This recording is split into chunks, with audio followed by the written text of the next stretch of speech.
There was a time, not so very long ago, when a fever in the night meant something different than it does today. No bright emergency room waited at the end of a short drive. No small white pill promised to end the ache by morning. There was only the house itself, quiet and dark, and the people within it who knew, through years of careful watching, what to do when someone they loved fell ill. Welcome back to Velaris Sleep. Tonight, we step gently away from the modern world of hospitals and medicine cabinets and travel instead into an older world, one lit by candle and hearth fire, where healing was slow and personal and deeply human. Picture, for a moment, a small window glowing faintly in the dark, somewhere in a village that could belong to almost any century before our own. Inside that window, someone is unwell. Perhaps it is only a common cold, the kind that passes in a few days with rest and warm broth. Perhaps it is something more serious, a fever that has lingered for too long, or a wound that needs careful attention. Either way, there is no telephone to call for help, no ambulance waiting nearby. There is only the knowledge held quietly within that house, and within the wider community surrounding it.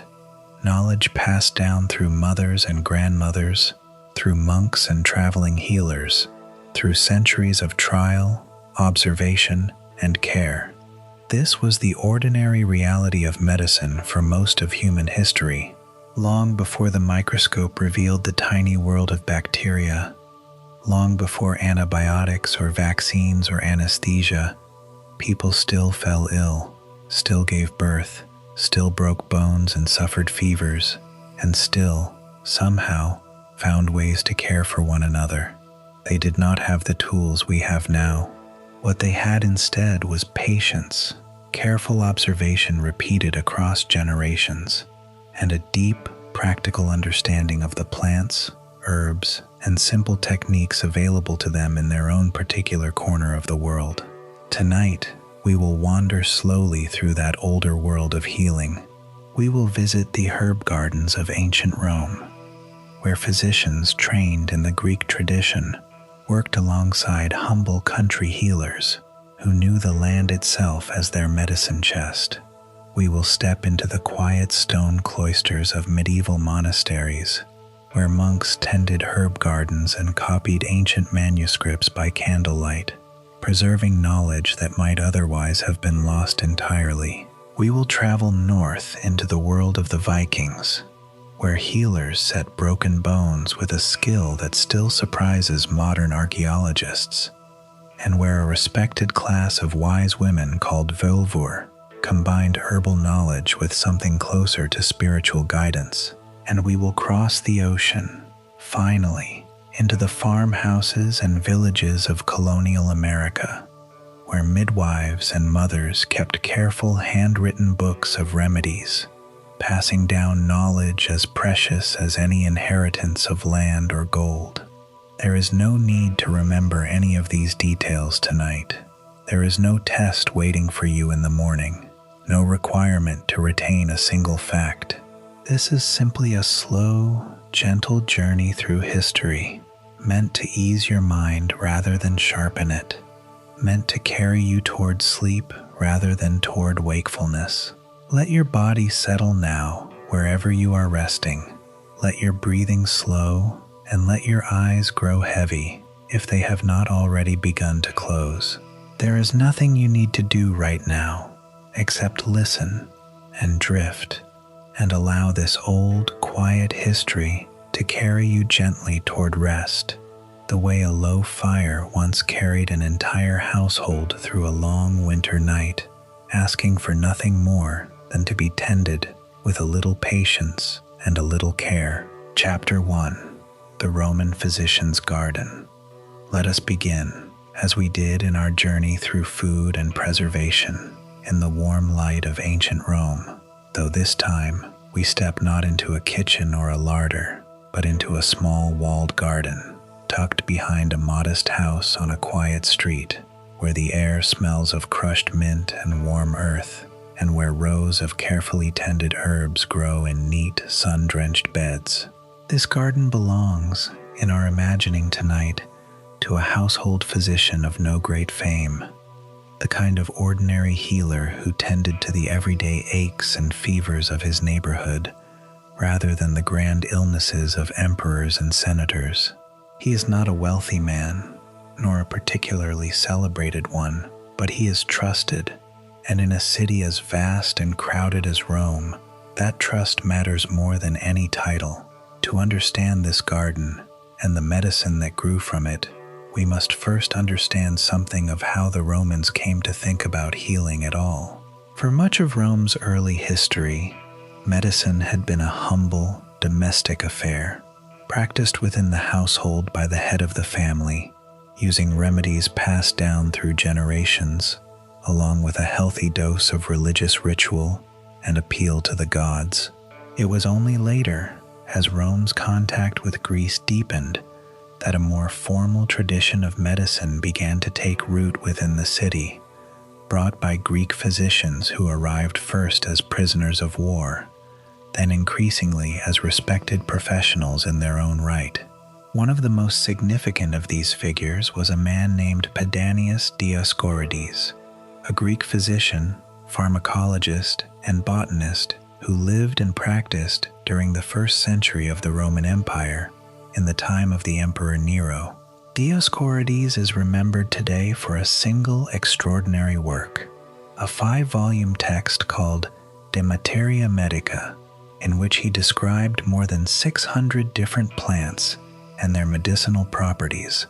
along with a wide range of other remedies drawn from minerals and animal sources. This book became so influential, so thoroughly trusted by physicians who came after him, that copies of it continued to be used and referenced for well over 1,000 years, long after Dioscorides himself had passed away. It is worth pausing here, in the quiet of this imagined garden, to consider what it must have meant to compile such a work in an age before printing presses, before easy travel, before any of the tools we take for granted today for gathering and sharing information. Dioscorides traveled extensively through the Roman world as a military physician, observing plants in different regions, testing remedies, gathering knowledge from local healers wherever he went. His book was not simply a work of theory, written from the comfort of a study, but a practical guide born from direct observation and hard-won experience, meant to be genuinely useful to the physicians and healers who would come after him. Let us imagine our physician, on a warm afternoon, moving slowly among the rows of his garden, checking the progress of the plants he relies upon for his daily work. Here grows fennel, its feathery green fronds swaying gently in the breeze, valued by the Romans as a treatment for nervous complaints, believed to calm an anxious or unsettled mind. There, a patch of sage, its soft gray-green leaves considered almost sacred by many Romans, used both for its practical properties in easing coughs and for the deeper spiritual significance it carried among those who believed the gods themselves might offer healing through such humble plants. Nearby stands a modest row of garlic, its pungent scent rising into the warm air whenever the physician brushes past it. The Romans believed firmly that garlic strengthened the heart, and doctors often advised its regular consumption for exactly this purpose. Whether or not the physician himself fully understood why this remedy seemed to help, he trusted it nonetheless, following a long tradition of observation that had, across many generations, connected certain plants with certain benefits, even without any understanding of the deeper biological mechanisms at work. Rosemary, too, held an honored place in this garden, and in Roman medicine more broadly. Dioscorides himself wrote of rosemary's particular quality, which he described as a kind of gentle warming property, useful for various ailments related to the chest and the digestive system. Students in the Greek and Roman world were said to eat rosemary to sharpen their memory before examinations, sometimes even wearing small garlands of the herb woven into their hair,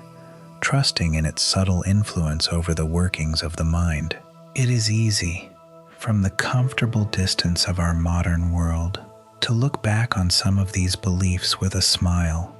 to wonder at the mixture of genuine insight and simple superstition that ran through ancient medicine. And yet, we should be careful not to dismiss this ancient wisdom too quickly, nor to imagine that it was entirely without merit. Modern research has, in fact, confirmed genuine medicinal properties in many of the plants the Romans relied upon so heavily.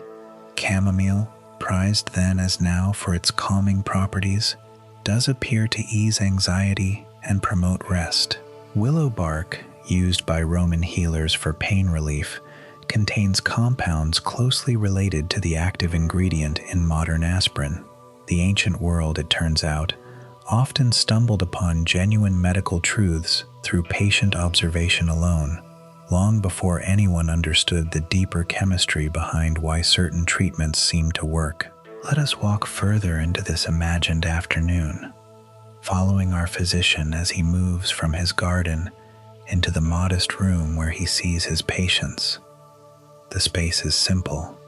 its walls plastered smooth and painted a soft, faded ochre, its floor cool tile beneath bare feet. On a low wooden table rest various tools of his trade, small clay jars containing dried and prepared herbs, a mortar and pestle worn smooth from years of grinding, delicate bronze instruments used for more surgical interventions when they were needed. Roman medicine, we should understand,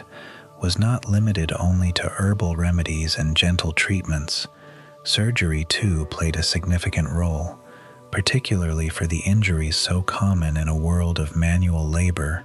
warfare, and daily physical hazard. Roman surgeons developed genuinely sophisticated techniques for their time, including methods for treating battlefield wounds, setting broken bones, and even more delicate procedures such as removing cataracts with a fine needle,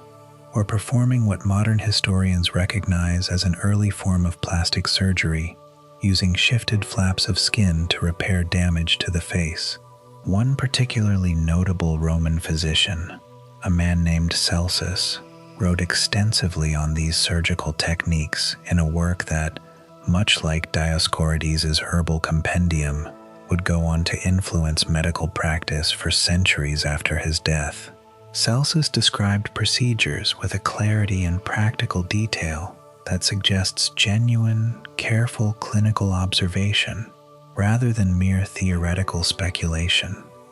He wrote of the careful cleaning of wounds, the use of specific instruments for specific injuries, the importance of proper technique in reducing a patient's suffering and improving their chances of recovery. And then there was Soranus of Ephesus,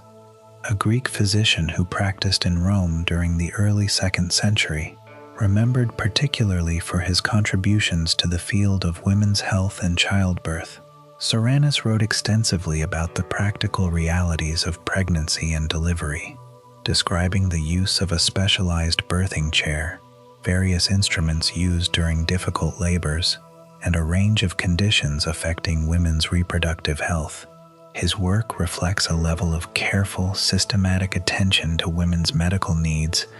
that would not always be matched in later centuries of European medical history, when such knowledge sometimes receded rather than advanced. It is worth imagining, for a moment, the quiet trust that must have existed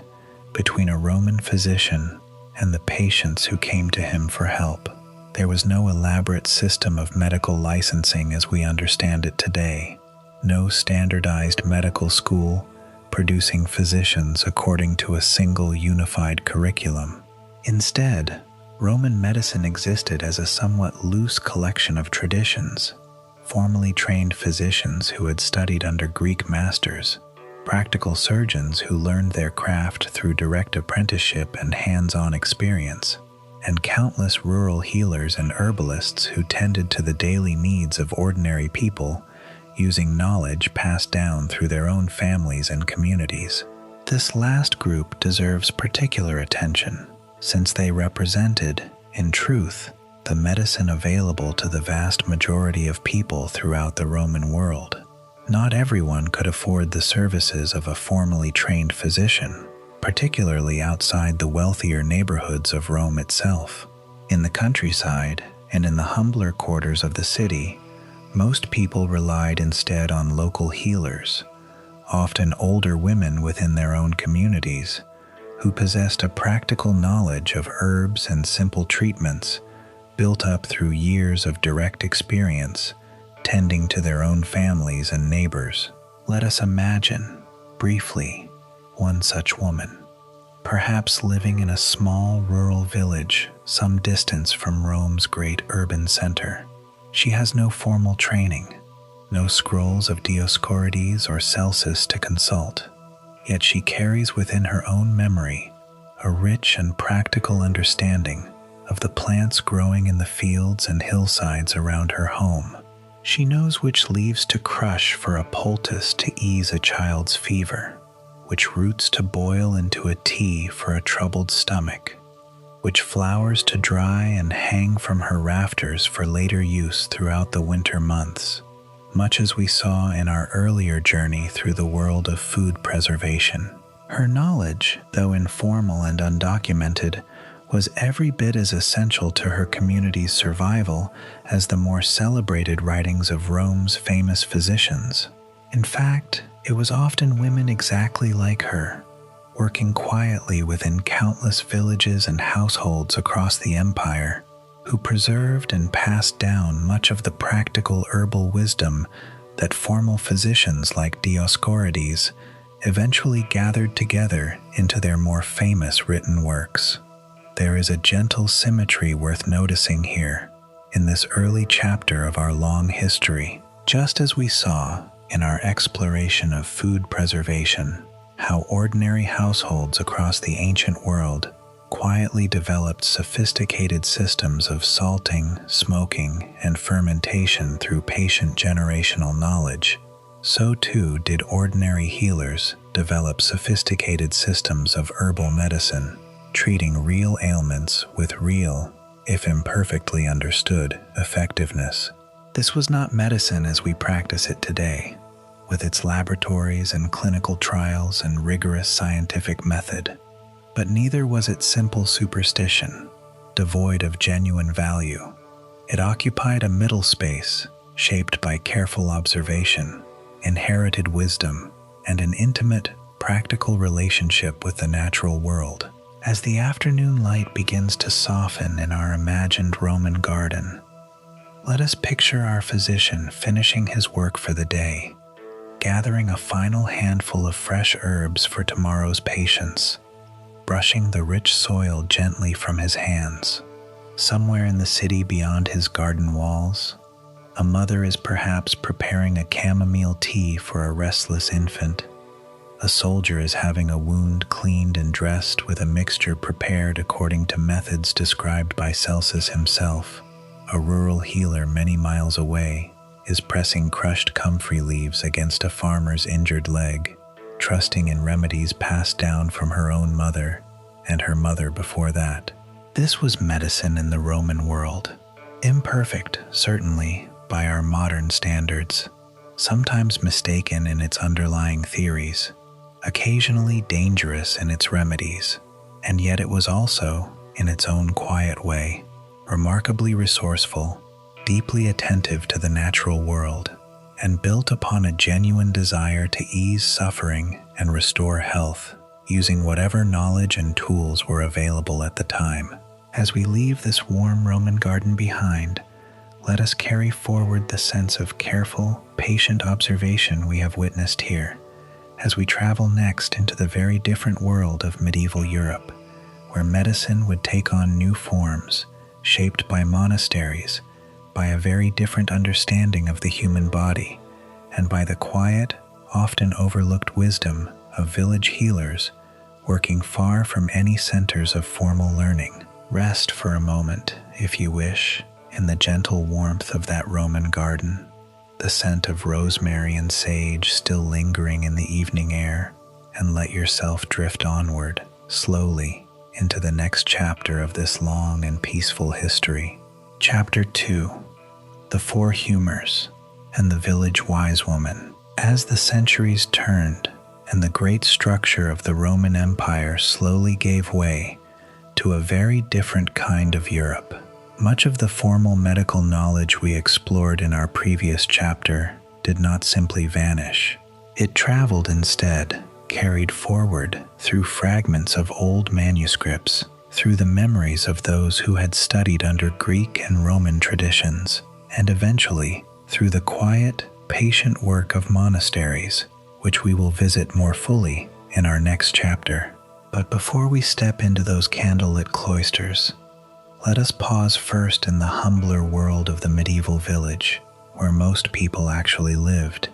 and where medicine looked rather different from the polished theories found in ancient texts.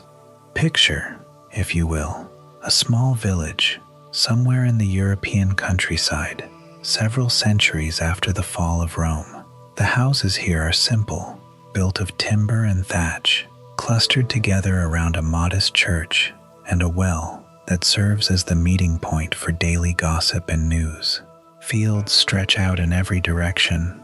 worked according to the rhythm of the seasons, much as we saw in our earlier exploration of food preservation. And within this village, as within countless villages just like it across medieval Europe, there lives a woman whose knowledge of healing is trusted above almost anyone else's. She is not a physician in any formal sense. She has likely never seen the inside of a university,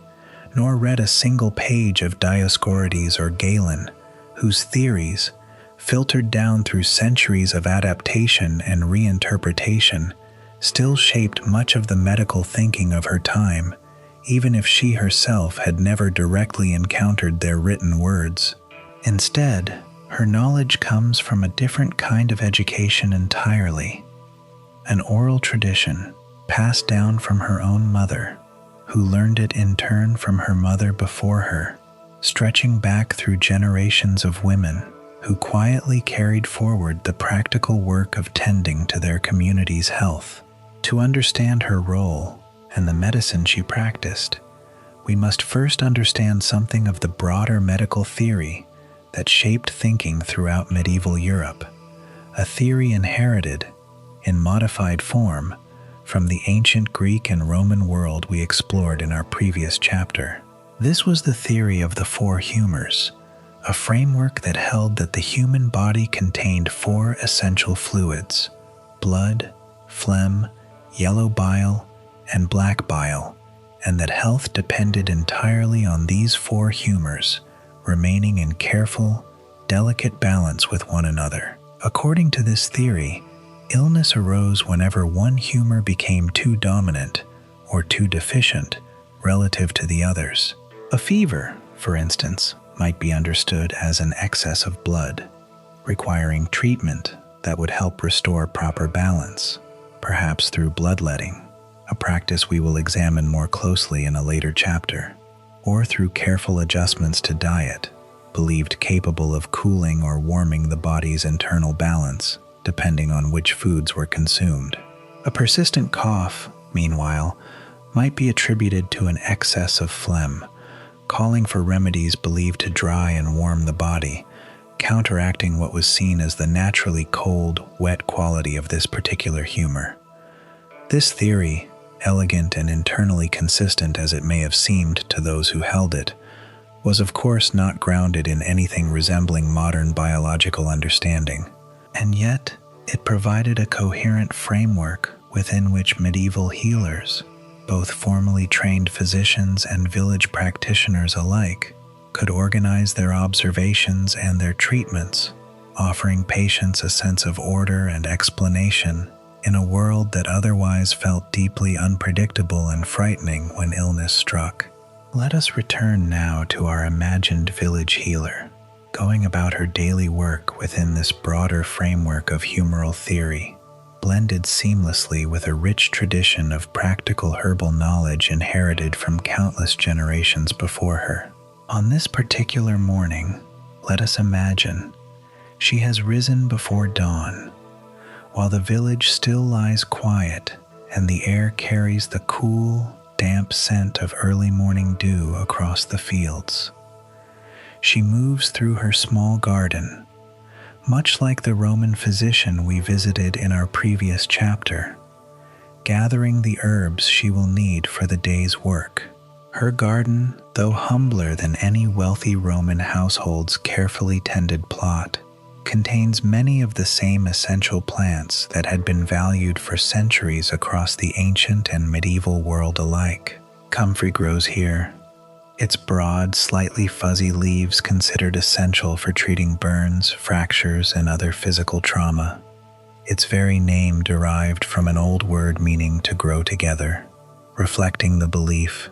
not entirely mistaken by modern understanding,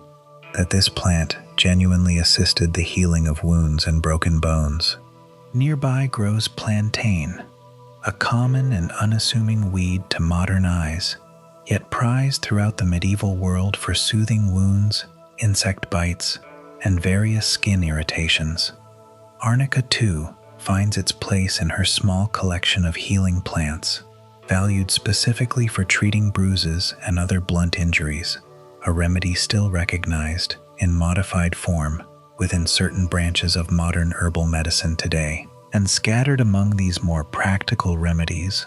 grow other plants valued as much for their believed spiritual and protective properties as for any direct physical healing effect.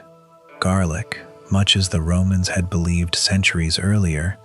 was thought throughout medieval Europe to ward off not only illness, but darker supernatural forces as well, an interesting continuity of belief stretching across cultures and centuries.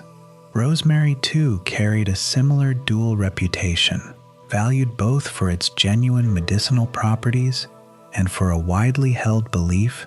that it offered protection against epidemic disease, a connection that reflects the deep uncertainty and fear that widespread illness could provoke throughout medieval communities. It is worth pausing here to reflect on something important about medieval village medicine: the blending, often seamless and unremarked upon by those who practiced it, between what we might today separate clearly into categories of practical medicine and spiritual or magical belief. For the people living through this period, such distinctions likely felt far less important than they do to us now. If a particular remedy seemed to work, whether through genuine chemical properties within the plant itself, through the simple comfort and reassurance provided by ritual and tradition, or through some combination of both,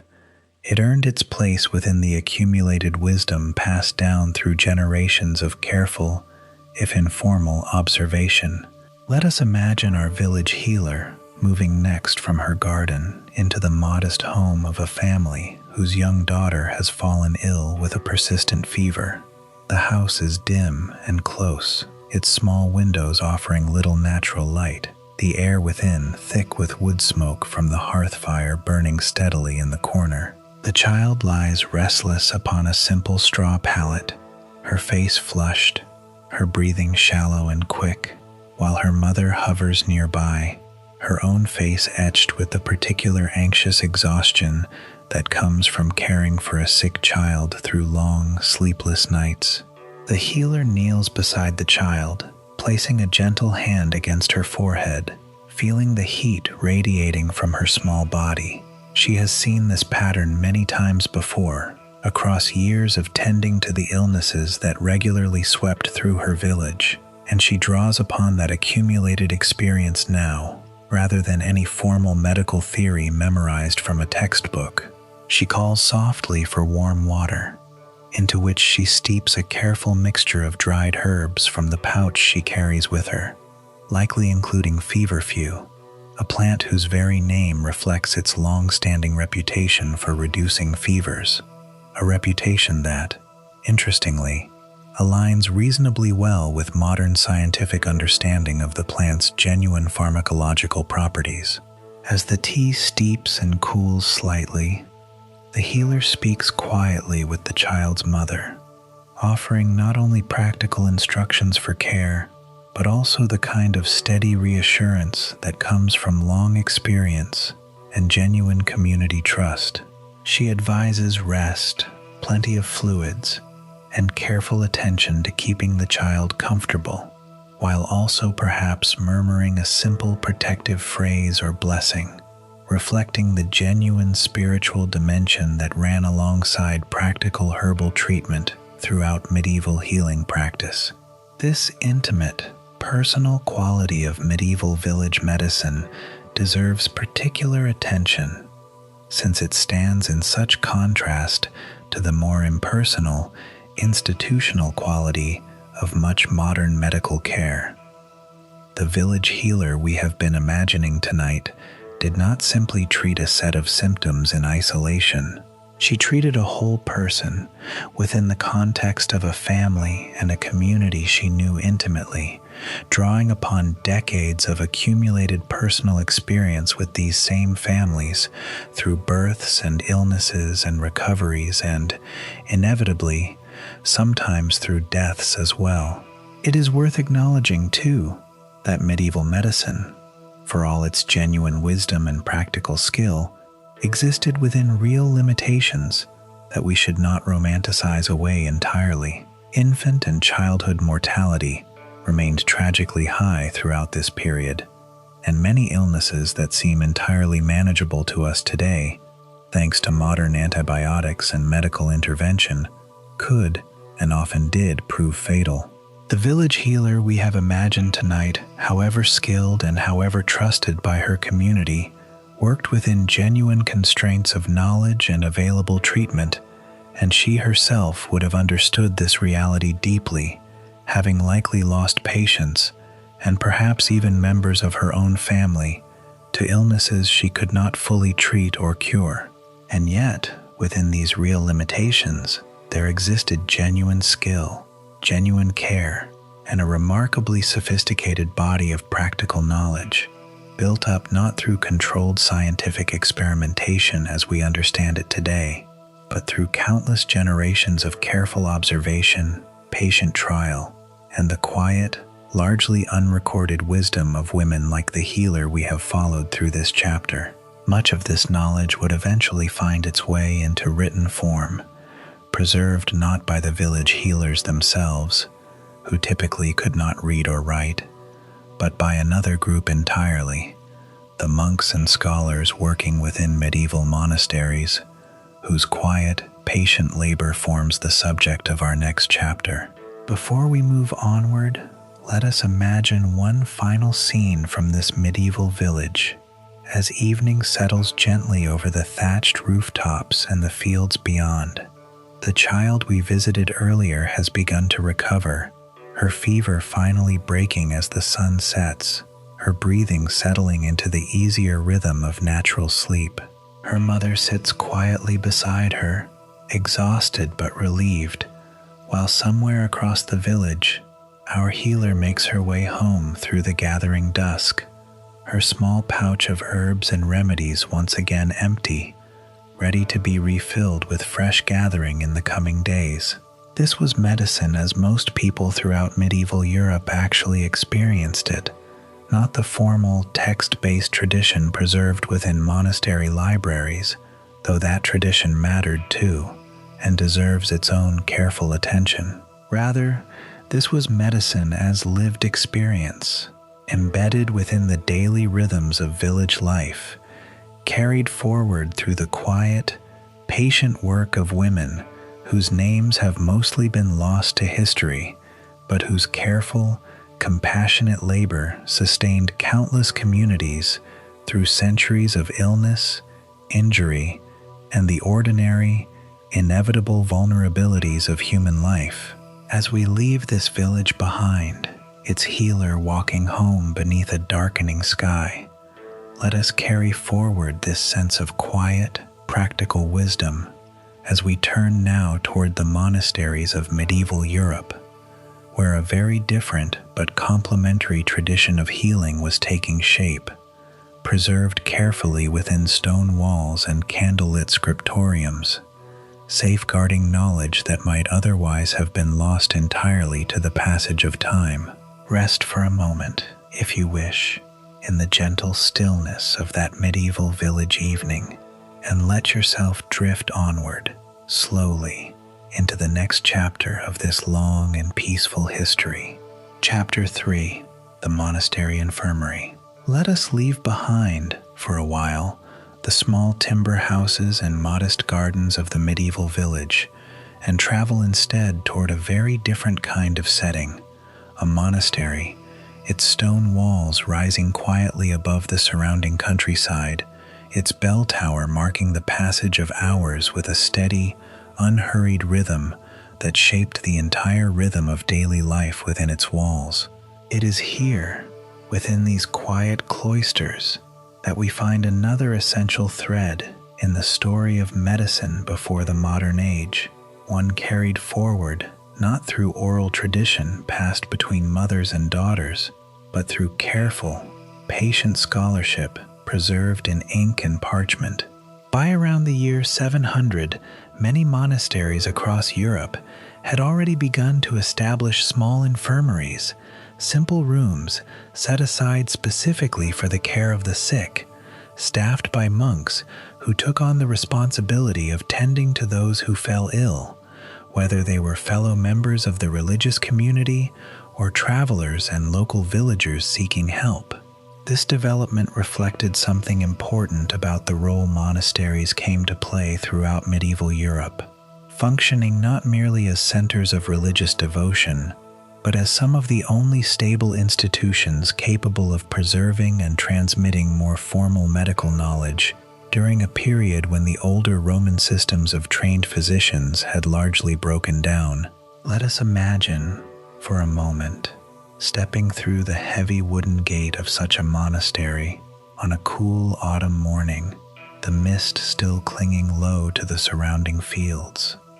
Inside, the air feels different immediately, quieter, more ordered, shaped by the steady, unhurried rhythm of monastic life. Somewhere nearby, the soft murmur of morning prayers drifts from the chapel, while elsewhere, monks move quietly about their daily tasks, tending gardens, copying manuscripts, preparing the simple communal meals that sustained their disciplined way of life. Our attention tonight turns particularly toward the monastery's herb garden, a carefully tended plot of land,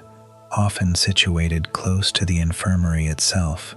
where monks cultivated a wide range of medicinal plants according to knowledge preserved from ancient Greek and Roman sources,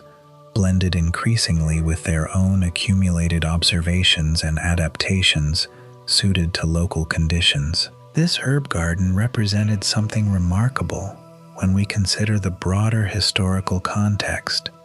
since it preserved a level of botanical and medical knowledge that might otherwise have been entirely lost following the gradual collapse of Rome's more formal educational and medical institutions.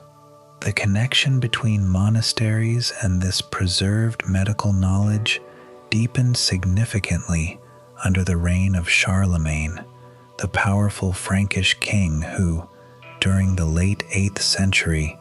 issued a remarkable decree known as the Capitulare de Villis, which specifically ordered the systematic cultivation of medicinal plants across the various estates and monasteries within his growing empire. This decree reflected a genuine recognition at the highest levels of medieval governance of just how essential these carefully maintained herb gardens had become to the well-being of the wider population, and it helped ensure that such gardens continued to flourish and expand across Europe in the centuries that followed. Let us imagine walking now through such a garden, its neat rows organized with the same careful, methodical attention that characterized so much of monastic life. Here grows sage, its soft gray-green leaves valued much as they had been in ancient Rome for treating coughs and various respiratory ailments, and carrying, too, a certain spiritual significance within the Christian context of monastic life. its name derived from the Latin word for healthy or safe, reflecting the deep trust placed in its restorative properties. Nearby grows rue, a plant with a long history of use for digestive complaints and, according to some medieval beliefs, protection against various forms of poison, whether literal or metaphorical. A monk moves slowly among these rows, his simple woolen habit brushing gently against the herbs as he checks their progress, occasionally bending to pull a weed or examine a particular plant more closely for signs of disease or insufficient growth. This work, though humble in appearance, represented an essential responsibility within the monastery's broader mission, since the herbs cultivated here would soon find their way into the various remedies prepared within the infirmary, tinctures and poultices, and prepared medicines that would be used to treat the sick, whether they were fellow monks suffering from the ordinary illnesses of daily life, or travelers and local villagers who had come seeking help from the monastery's respected healing tradition. Beyond the garden itself, much of the monastery's essential contribution to medieval medicine took place within its scriptorium, the quiet room, often cold even in summer due to the need to protect delicate manuscripts from damage, where monks spent long hours carefully copying ancient texts by hand. This work of copying preserved an enormous body of medical knowledge that stretched back through Roman and Greek antiquity, work that included the writings of physicians like Dioscorides, whom we encountered in our very first chapter tonight, alongside numerous other ancient authorities whose original texts might otherwise have been lost entirely to fire, decay, or simple neglect during the turbulent centuries following Rome's decline. Let us imagine one such monk, seated at a simple wooden desk within this quiet scriptorium, a single candle providing what little light penetrates the deepening winter dusk outside. Before him lies an ancient manuscript, its pages yellowed and fragile with age, containing careful descriptions of herbal remedies passed down from generations of physicians whose names he may not fully recognize, yet whose accumulated wisdom he treats with genuine reverence and care. His task this evening involves painstakingly copying these descriptions onto fresh parchment, his hand moving slowly and deliberately, careful to preserve every detail as accurately as possible, understanding implicitly that his own careful labor tonight may determine whether this particular piece of medical knowledge survives to benefit future generations or is lost entirely should the original manuscript eventually crumble beyond legibility. This work of careful preservation deserves genuine appreciation when we consider it from our modern vantage point. Without the patient, unglamorous labor of countless monks across medieval Europe, much of the medical knowledge developed during antiquity might have vanished entirely, leaving later generations to rediscover, slowly and painfully, insights that had already been carefully documented centuries earlier. Instead, thanks to this careful preservation work, later medieval and eventually Renaissance physicians were able to build upon this earlier foundation rather than beginning entirely from scratch. Beyond simply copying older texts, monasteries also developed their own original medical writings, reflecting genuine accumulated experience and observation gathered through their ongoing work treating the sick. One notable example survives from around the year 795, a text sometimes called the Lorch Book of Medicine, compiled within a German monastery, representing an early attempt to organize and systematize medical knowledge specifically suited to the conditions and available resources of medieval Europe, rather than simply repeating older Mediterranean traditions that may not have translated perfectly to the different climate and available plants found further north. Let us step now, in our imagining, from the quiet scriptorium into the monastery's infirmary itself, where the more direct, hands-on work of medical care actually took place. The room feels different from the rest of the monastery, warmer perhaps, with a low fire burning steadily to maintain comfortable conditions for patients who might otherwise struggle against the cold, damp conditions so common throughout much of medieval Europe. Simple wooden beds line the walls, each occupied, on this particular evening, by patients suffering from various ailments. A local farmer recovering slowly from a serious injury sustained while working his fields, an elderly woman from a nearby village struggling with a persistent cough that has lingered through much of the autumn, a younger monk fighting off a feverish illness that has kept him confined to bed for several days already, a senior monk, one whose years of accumulated experience have earned him particular respect and responsibility within the community's medical work, moves quietly between these patients, checking on their progress, adjusting treatments as needed, offering the kind of steady reassurance that comes naturally to someone who has witnessed illness and recovery many times before. His treatments draw upon the accumulated knowledge preserved within the monastery's library, combined with his own practical experience gained through years of direct patient care, creating a blend of formal, text-based medical tradition and genuine hands-on clinical skill. It is worth noting that medieval monastic medicine, much like the village healing tradition we explored in our previous chapter, operated within the same broader framework of humoral theory, understanding illness as fundamentally rooted in imbalances among the body's four essential fluids. This shared theoretical framework meant that monastery medicine and village medicine, despite their differing social contexts and levels of formal education, actually complemented and reinforced one another more often than they conflicted, both drawing upon similar underlying assumptions about how the human body functioned and how illness might best be treated. Monasteries, however, did offer certain advantages that village healers typically could not match.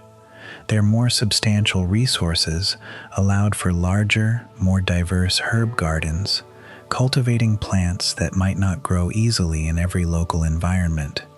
Their access to written texts, carefully preserved and copied across generations, provided a depth of accumulated knowledge that oral tradition alone could not fully replicate. And their relatively stable, well-organized institutional structure allowed for a level of specialized medical knowledge and dedicated practice that the demands of ordinary village life, with its constant competing responsibilities of farming, family, and survival,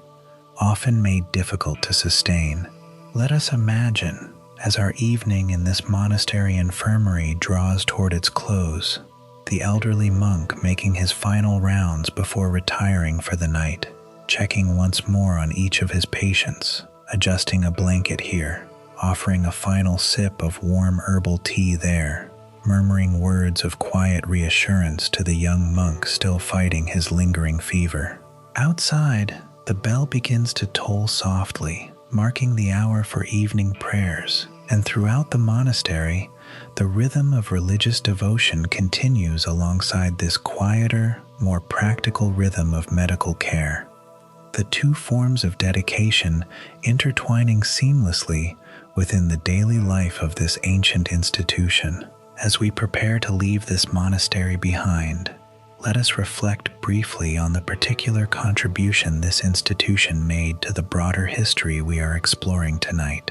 Where the village healer preserved and applied medical knowledge through oral tradition and direct practical experience, the monastery preserved and expanded medical knowledge through careful written scholarship, creating a complementary system that, together, sustained European medical practice through many centuries that might otherwise have seen this hard-won ancient wisdom slip away entirely into forgotten obscurity. This same spirit of careful, patient preservation and practical care would find new expression as we travel next toward the very different world of the Vikings, where healing took on its own distinct character, shaped by a harsher climate, a different set of available resources, and a cultural tradition that blended practical medical skill with spiritual and magical belief in ways every bit as intricate as what we have witnessed already tonight in Rome and medieval Europe. Rest for a moment, if you wish, in the quiet, candlelit stillness of that monastery infirmary, the soft murmur of evening prayers still drifting faintly through the cool night air, and let yourself drift onward, slowly, into the next chapter of this long and peaceful history. Chapter 4: Remedies of Root and Bark. Before we travel north into the world of the Vikings, let us pause a while longer within medieval Europe and look more closely at the plants themselves, the roots, barks, leaves, and flowers that formed the actual working vocabulary of medieval healing, whether practiced in a humble village cottage or within the more formal setting of a monastery infirmary. There is something deeply calming, I think, in simply naming these old remedies slowly, one by one, and picturing the quiet, patient hands that gathered and prepared them long before any of us were born, in a world that moved at a very different pace than our own. Let us imagine, this evening, a small storeroom attached to a monastery infirmary, its shelves lined with neatly labeled clay jars and small cloth pouches, each containing a different dried plant, gathered carefully during its proper season and preserved for use throughout the year. The air within this room carries a complex, earthy fragrance, a blend of countless different herbs mingling together, some sharp and medicinal, others soft and faintly sweet, creating an atmosphere entirely its own, unlike anywhere else within the monastery's walls. Here, on one shelf, rests a supply of dried comfrey root, its broad leaves already used and discarded, the root itself considered the more potent part of the plant for treating serious injuries such as fractures and deep wounds. Comfrey's reputation stretched back centuries, its very name reflecting the old belief that it helped bones and flesh grow back together, a belief that modern research has, interestingly, found some genuine basis for, since the plant contains compounds that do appear to support tissue repair, even if medieval healers understood this process in very different terms than we would today. Nearby sits a jar of dried arnica flowers, their small yellow-orange petals now faded and brittle, though their medicinal properties remained intact when properly prepared into a poultice or gentle ointment. Arnica was reserved specifically for bruises and other blunt trauma, the kind of injury so common in a world where physical labor, whether farming or construction or simple daily chores, carried constant risk of minor accident and injury. A farmer who twisted his ankle while working his field, or a child who fell while playing near the village well, might equally find themselves treated with a gentle arnica preparation, applied carefully to ease swelling and discomfort. Century, too, held its place among these carefully preserved remedies, valued particularly for treating wounds and sprains, its small pink flowers dried and stored for use throughout the year when fresh plants were no longer available, and elm bark, stripped carefully from young trees during the proper season, found its way into treatments for various skin conditions and irritations, its inner layer prepared into soothing preparations applied directly to troubled skin. Let us imagine, for a moment, the careful process by which these remedies moved from growing plant to prepared medicine, a process that required genuine skill and accumulated knowledge, refined across countless generations of careful trial and observation. Consider comfrey, gathered during its proper season, likely in late spring or early summer when its medicinal properties were believed to be at their strongest. The root would be carefully dug from the earth, cleaned of soil, and either used fresh, crushed into a poultice and applied directly to an injury, or dried carefully for storage, preserved much as we saw dried herbs preserved for cooking in our earlier exploration of food history, hung in bundles from rafters or spread on cloth in a warm, dry room until fully preserved. When needed for treatment, this dried root might be reconstituted, perhaps soaked in warm water to soften it once more, then crushed and mixed with a small amount of fat or oil to create a workable paste, which could then be applied directly to a wound or fracture and held in place with a simple cloth bandage. This entire process, from careful gathering through proper preparation to final application, required knowledge that had been refined across generations. Understanding not only which plants held genuine medicinal value, but precisely how and when to prepare them for maximum effectiveness. Let us turn our attention now to a particularly interesting dimension of medieval herbal medicine, one that reveals something important about how people of this era understood the relationship between the natural and the spiritual world. Many plants valued for their practical medicinal properties also carried significant magical or protective associations, reflecting a worldview in which physical illness and spiritual danger were often understood as closely intertwined, rather than existing as entirely separate categories the way we might understand them today. Garlic, as we noted briefly in our previous chapter, was believed throughout medieval Europe to ward off not only physical illness, but darker supernatural forces as well, including, according to certain traditions, protection against vampires and other malevolent spirits. This belief persisted for centuries, eventually finding its way into folklore and popular culture that survives, in modified form, even into our own modern age.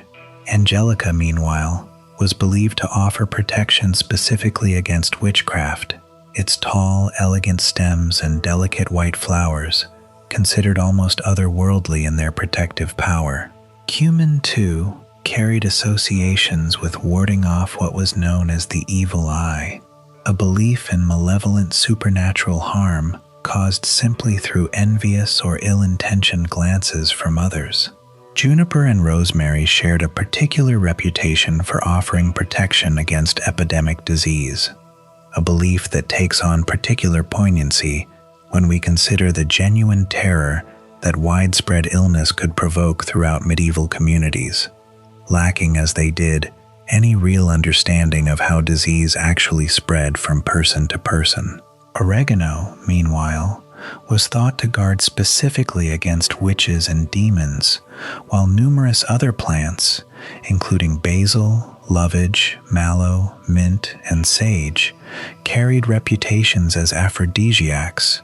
reflecting yet another dimension of how deeply herbal knowledge intertwined with broader beliefs about love, fertility, and human relationships throughout medieval society. It would be easy, from our modern vantage point, to dismiss these magical associations as pure superstition, entirely separate from and inferior to the more practical medicinal uses we discussed earlier. And yet, I think it is worth resisting that easy dismissal, at least for a while tonight, and considering instead how these two dimensions of herbal knowledge, the practical and the spiritual, likely work together in the actual lived experience of medieval people. A patient receiving treatment for a wound, wrapped carefully in a poultice made from genuinely effective medicinal herbs,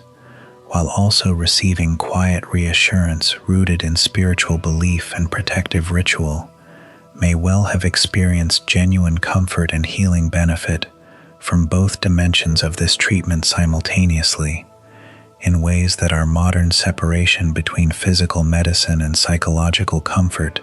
does not always fully account for. Let us imagine, now, a particular scene that might illustrate this blending of practical and spiritual healing within medieval village life. A young mother, worried deeply about her infant son's persistent cough through a long, difficult winter, seeks help from her village's trusted healer, the same woman we encountered in our second chapter tonight. The healer examines the child carefully, noting the particular quality of his cough, the color of his complexion, the general pattern of his symptoms, drawing upon years of accumulated practical experience, treating similar illnesses throughout her community. She prepares a warm tea using dried elderflower and thyme, both genuinely effective for easing respiratory complaints. Understanding through long practical experience which combination tends to bring the most relief for this particular kind of persistent cough. But she also, perhaps, ties a small protective charm near the child's cradle,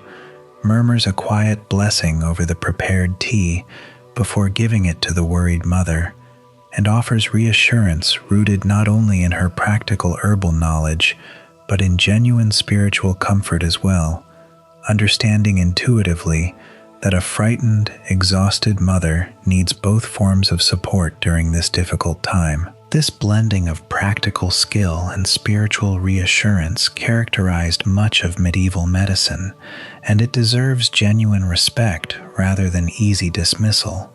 even as we recognize clearly that medieval understanding of disease and treatment differed substantially from our own modern scientific framework. The healers of this era worked with genuine skill, patience, and care, using the knowledge and tools available to them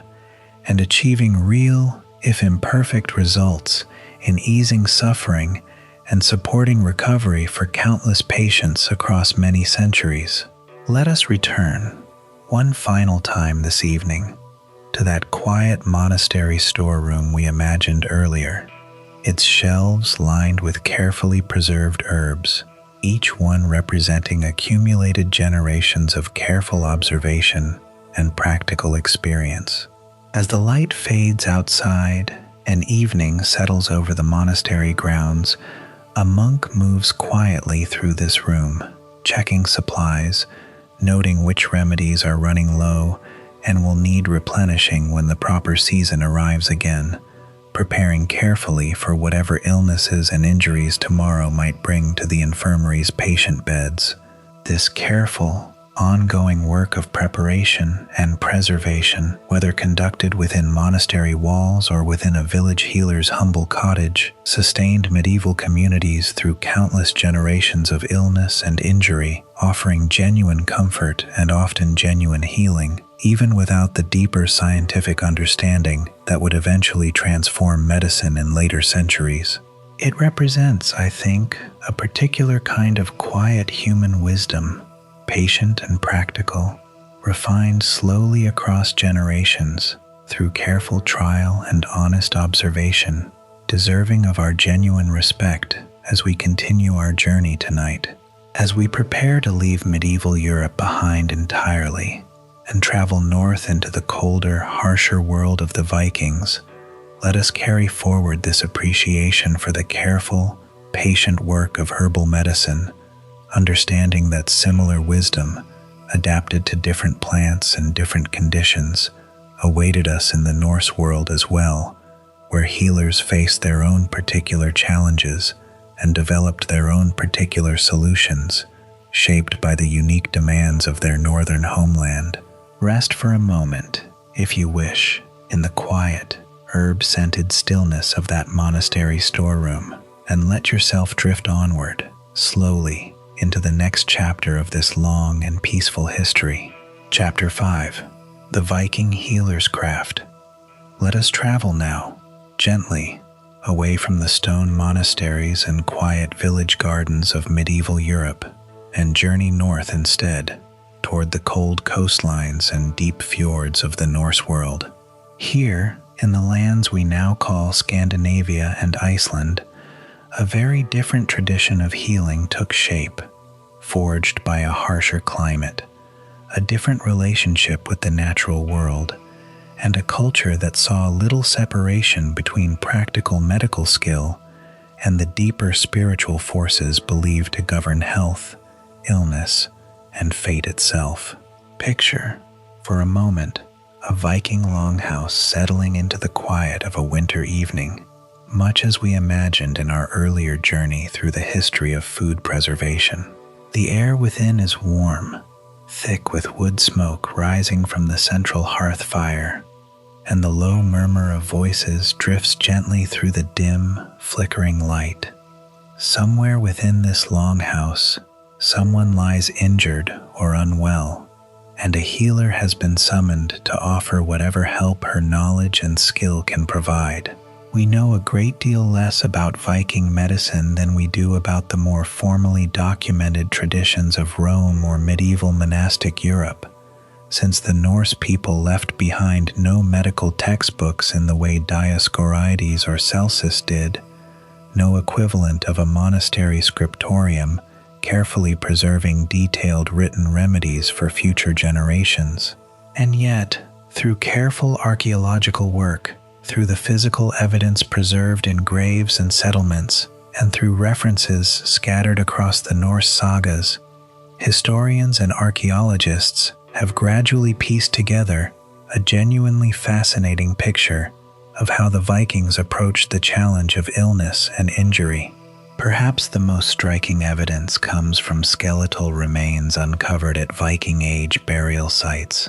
remains that reveal broken bones that had been carefully set and had healed successfully, sometimes with a level of skill that genuinely surprises modern researchers examining these ancient injuries. This evidence tells us something important, that Viking healers possessed real, practical medical knowledge capable of achieving genuine success in treating serious injuries, not merely offering comfort or spiritual reassurance alone. Archaeological excavations have also uncovered small pouches containing dried herbs alongside various medical instruments,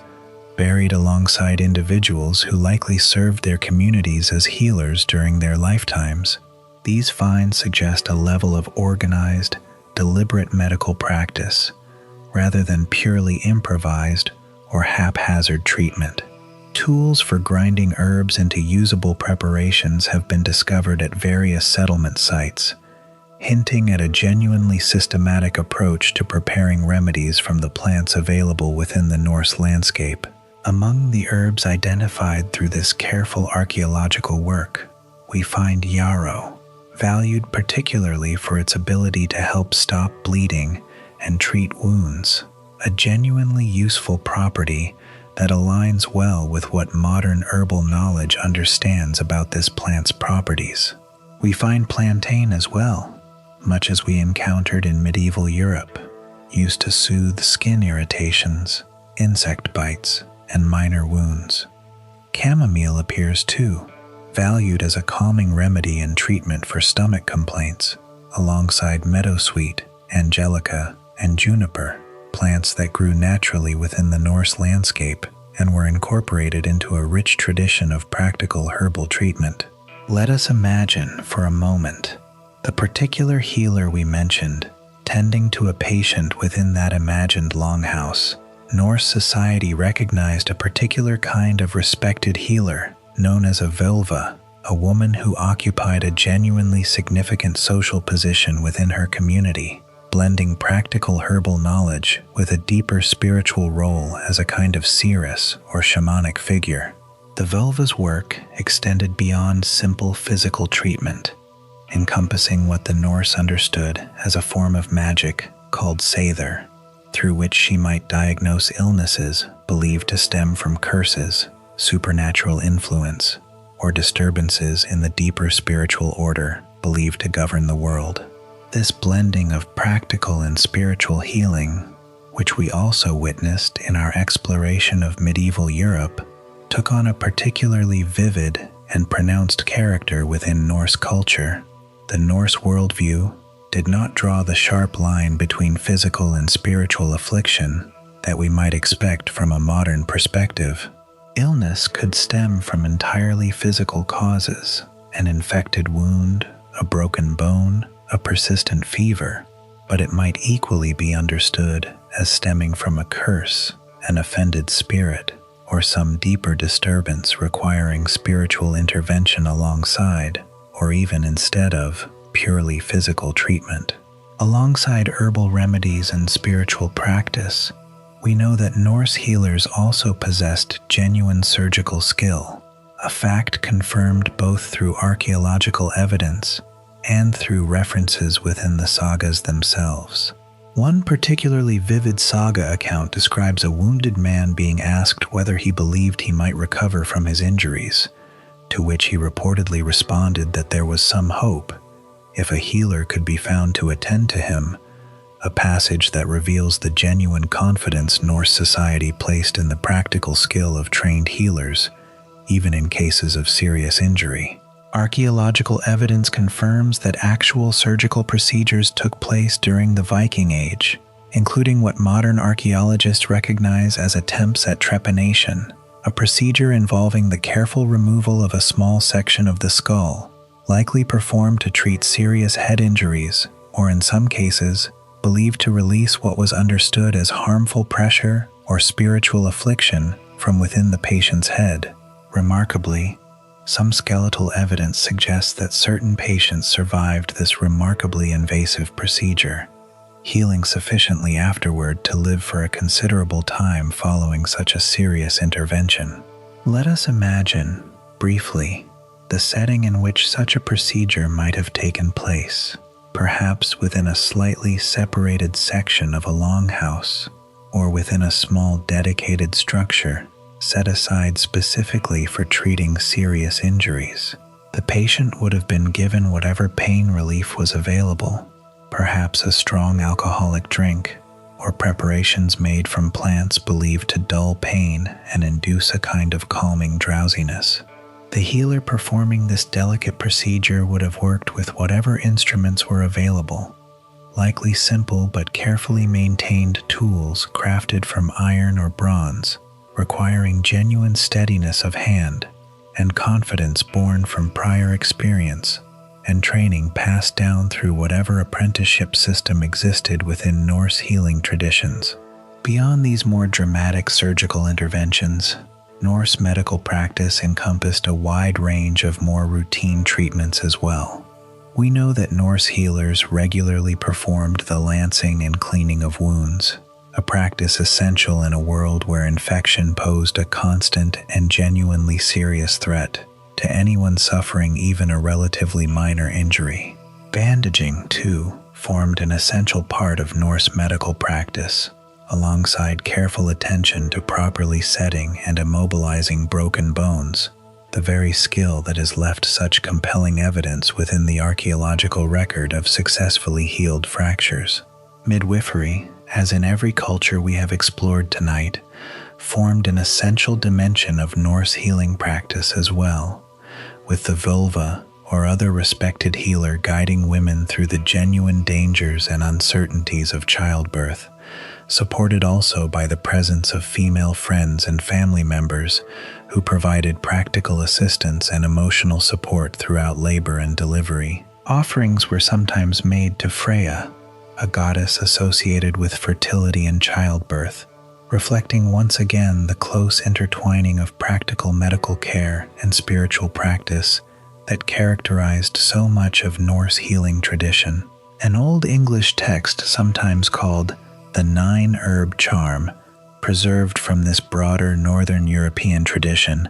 offers us a particularly vivid glimpse into how herbal knowledge and spiritual practice blended together within actual healing rituals. This text describes the careful preparation of 9 specific herbs, combined together for general healing purposes, addressing both infection and wounds, while incorporating specific ritual language and incantation believed necessary to activate the full healing power of these carefully gathered plants. Reading such a text today, we find genuine practical herbal knowledge intertwined seamlessly with what we would now categorize as magical or religious practice, reflecting once again how artificial our modern separation between these categories would have seemed to the people actually practicing this medicine. It is worth pausing here to reflect on what we know about the general health and longevity of Viking society,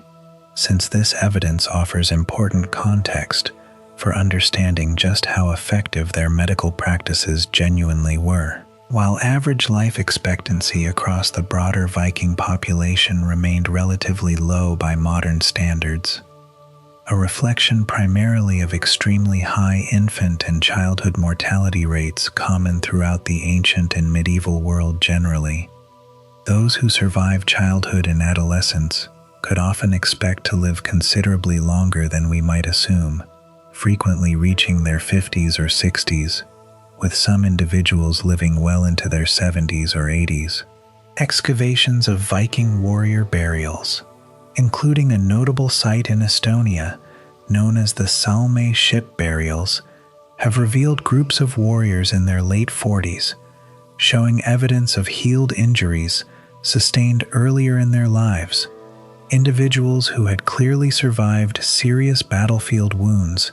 and continued to serve as active warriors for years afterward. This evidence suggests that Norse medical care, whatever its limitations by modern standards, achieved genuinely meaningful success in treating serious injuries and supporting long-term recovery and continued active life. Let us imagine, as our evening in this Norse world draws toward its close, the healer we followed earlier completing her work within that imagined longhouse, her patient's wound now cleaned and carefully bandaged, a warm herbal preparation offered to ease his discomfort and support his body's own healing processes. Outside, the cold winter wind moves steadily across the frozen landscape,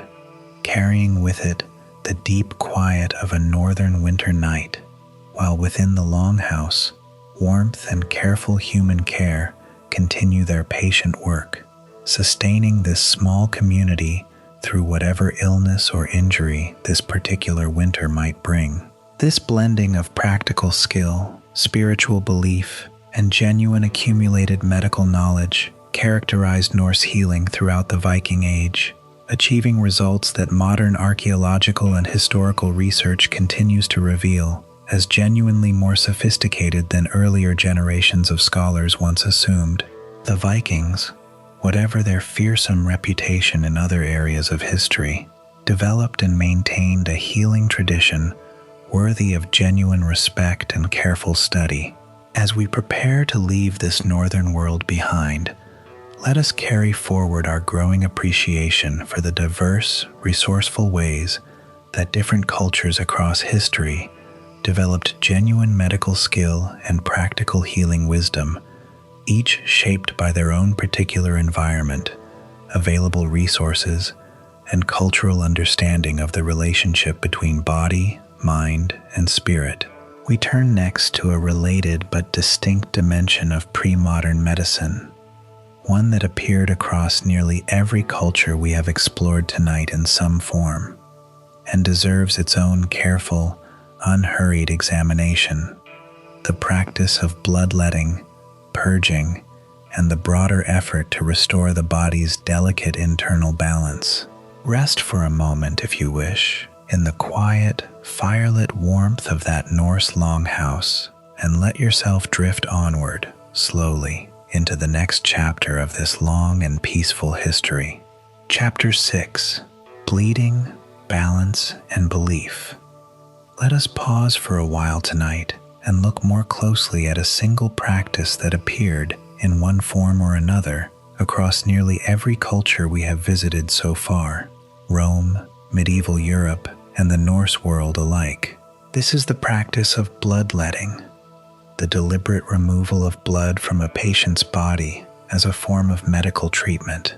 a practice that strikes many of us today as strange, even alarming, and yet one that persisted for well over 1,000 years, trusted by physicians and healers across an enormous span of history and geography. To understand why bloodletting held such a central place in pre-modern medicine, we must return once more to the theory of the four humors that we explored earlier this evening in our chapter on the medieval village healer. This theory, inherited from ancient Greek medicine and carried forward through Rome, medieval Europe, and beyond, held that the human body contained four essential fluids: blood, phlegm, yellow bile, and black bile, and that health depended entirely upon these four humors remaining in careful balance with one another. Illness, according to this framework, arose whenever one humor grew too dominant relative to the others. Blood, within this system, was considered the humor most associated with warmth, vitality, and abundance, and many illnesses, particularly those accompanied by fever, flushed skin, or a rapid pulse, were understood as reflecting an excess of this particular humor within the body. If a patient suffered from too much blood, the logic followed quite naturally that removing some portion of that blood would help restore the proper balance, easing the fever and allowing the body to return to a healthier state. Let us imagine, for a moment, a Roman physician of the kind we met in our very first chapter tonight, called to attend to a patient suffering from a persistent, high fever. Drawing upon the medical theory he had studied, likely influenced by the writings of Galen, whose ideas dominated Roman and later medieval medical thinking for well over 1,000 years, this physician might reasonably conclude that the patient's fever reflected precisely this kind of excess blood, requiring careful bloodletting to restore proper humoral balance. The physician would likely use a small, sharp instrument, perhaps a specialized blade known as a lancet, to open a vein, typically at the inner elbow or another easily accessible location, allowing a measured quantity of blood to flow into a small waiting basin. This procedure required genuine skill, since drawing too much blood risked seriously weakening the patient, while drawing too little might fail to achieve the desired therapeutic effect. Experienced physicians developed considerable expertise in judging exactly how much blood to remove, based on the patient's particular symptoms, their overall physical condition, and various other factors considered relevant according to the broader humoral framework. It is worth noting that bloodletting was not practiced indiscriminately for every illness, but rather according to a fairly sophisticated, if ultimately mistaken, diagnostic framework that considered the specific nature of a patient's symptoms, the season of the year, the patient's age, and general constitution, and numerous other factors believed relevant to properly understanding their particular humoral imbalance. Physicians consulted detailed charts and guidelines, some of which survive today, indicating which veins should be opened for which particular ailments, reflecting genuine care and system within what might otherwise appear, to modern eyes, as a rather crude and dangerous practice. This same fundamental approach carried forward into medieval Europe, where bloodletting continued as a central pillar of medical treatment, practiced both by formally trained physicians and, in many cases, by barbers, who developed a curious secondary trade in performing this procedure alongside their primary work of cutting hair and trimming beards. This connection between barbering and bloodletting, which might seem strange to us today, reflected simply the practical reality that barbers already possessed the sharp instruments and steady hands required for the procedure, making them a natural choice for patients seeking this treatment outside the more formal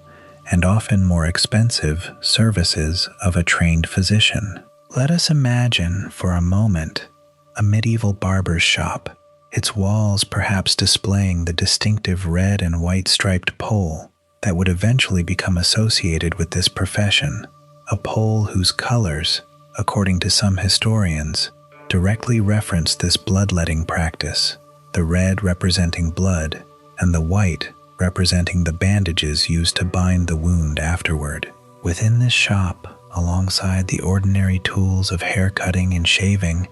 we might find the specialized instruments used for bloodletting, carefully maintained and ready for use whenever a patient arrived seeking this particular treatment. Monasteries, too, as we explored in our earlier chapter on monastic medicine,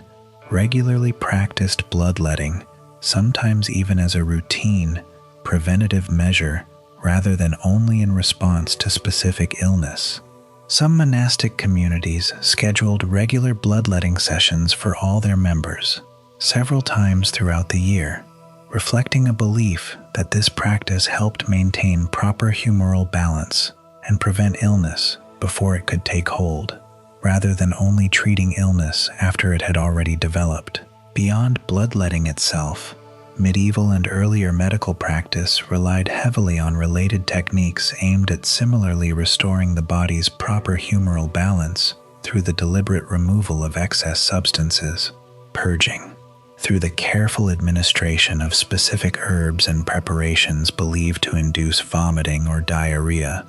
represented another common approach, particularly for conditions believed to stem from an excess of yellow or black bile rather than blood itself. Various plants and preparations were employed for this purpose,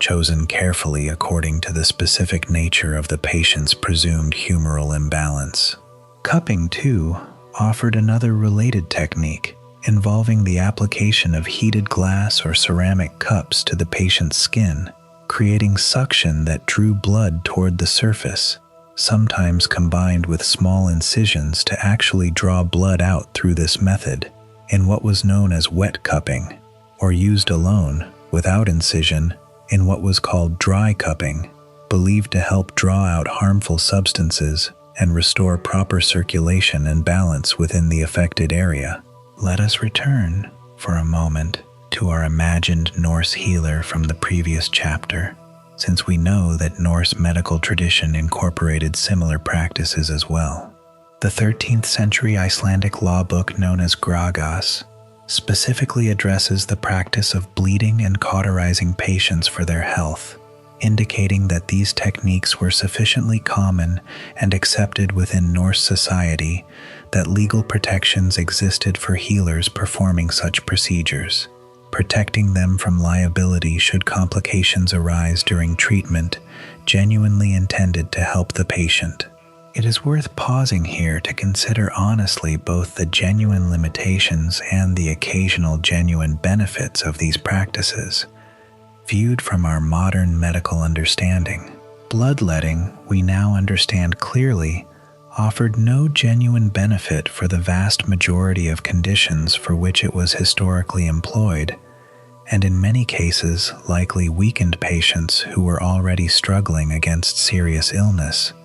potentially worsening their condition rather than improving it. Modern medical science has thoroughly debunked the underlying humoral theory that justified this practice, understanding now that illness stems from causes entirely different from any imbalance among four bodily fluids. And yet, we should resist the temptation to view historical bloodletting practice as pure ignorance or foolishness, without any redeeming value whatsoever. There exist certain specific, rare medical conditions involving genuine excess of blood or certain blood components, where controlled bloodletting does offer genuine modern medical benefit, conditions that, purely by chance, may have occasionally aligned with historical bloodletting practice, offering some patients genuine, if accidental, benefit even within a fundamentally mistaken broader theoretical framework. More broadly, we should also consider the genuine psychological and ritual value that these practices likely offered patients and their families, even in cases where the direct physical treatment provided no genuine physiological benefit. A patient receiving careful, attentive medical treatment, administered by a confident, experienced healer, following a coherent and widely trusted theoretical framework, likely experienced genuine comfort and reduced anxiety through this care alone, a form of benefit that modern medicine now recognizes as genuinely significant, even when it exists somewhat separately from the direct physical mechanisms of treatment itself. Let us imagine, one final time this evening, a particular patient receiving bloodletting treatment within a medieval context, perhaps a merchant suffering from persistent headaches and a sense of feverish unease that has troubled him for several days. He visits his local barber surgeon, a man he has known and trusted for years, who examines him carefully, discusses his symptoms and general condition, and recommends bloodletting from a specific vein believed appropriate for treating precisely this kind of head-centered ailment. The procedure itself takes only a few minutes, the barber surgeon working with practiced, confident hands, drawing a measured quantity of blood into a small waiting basin while offering calm, reassuring conversation throughout the process. Afterward, the wound is carefully bound, and the patient is advised to rest quietly for the remainder of the day, perhaps consuming a light broth and avoiding any strenuous activity, allowing his body time to recover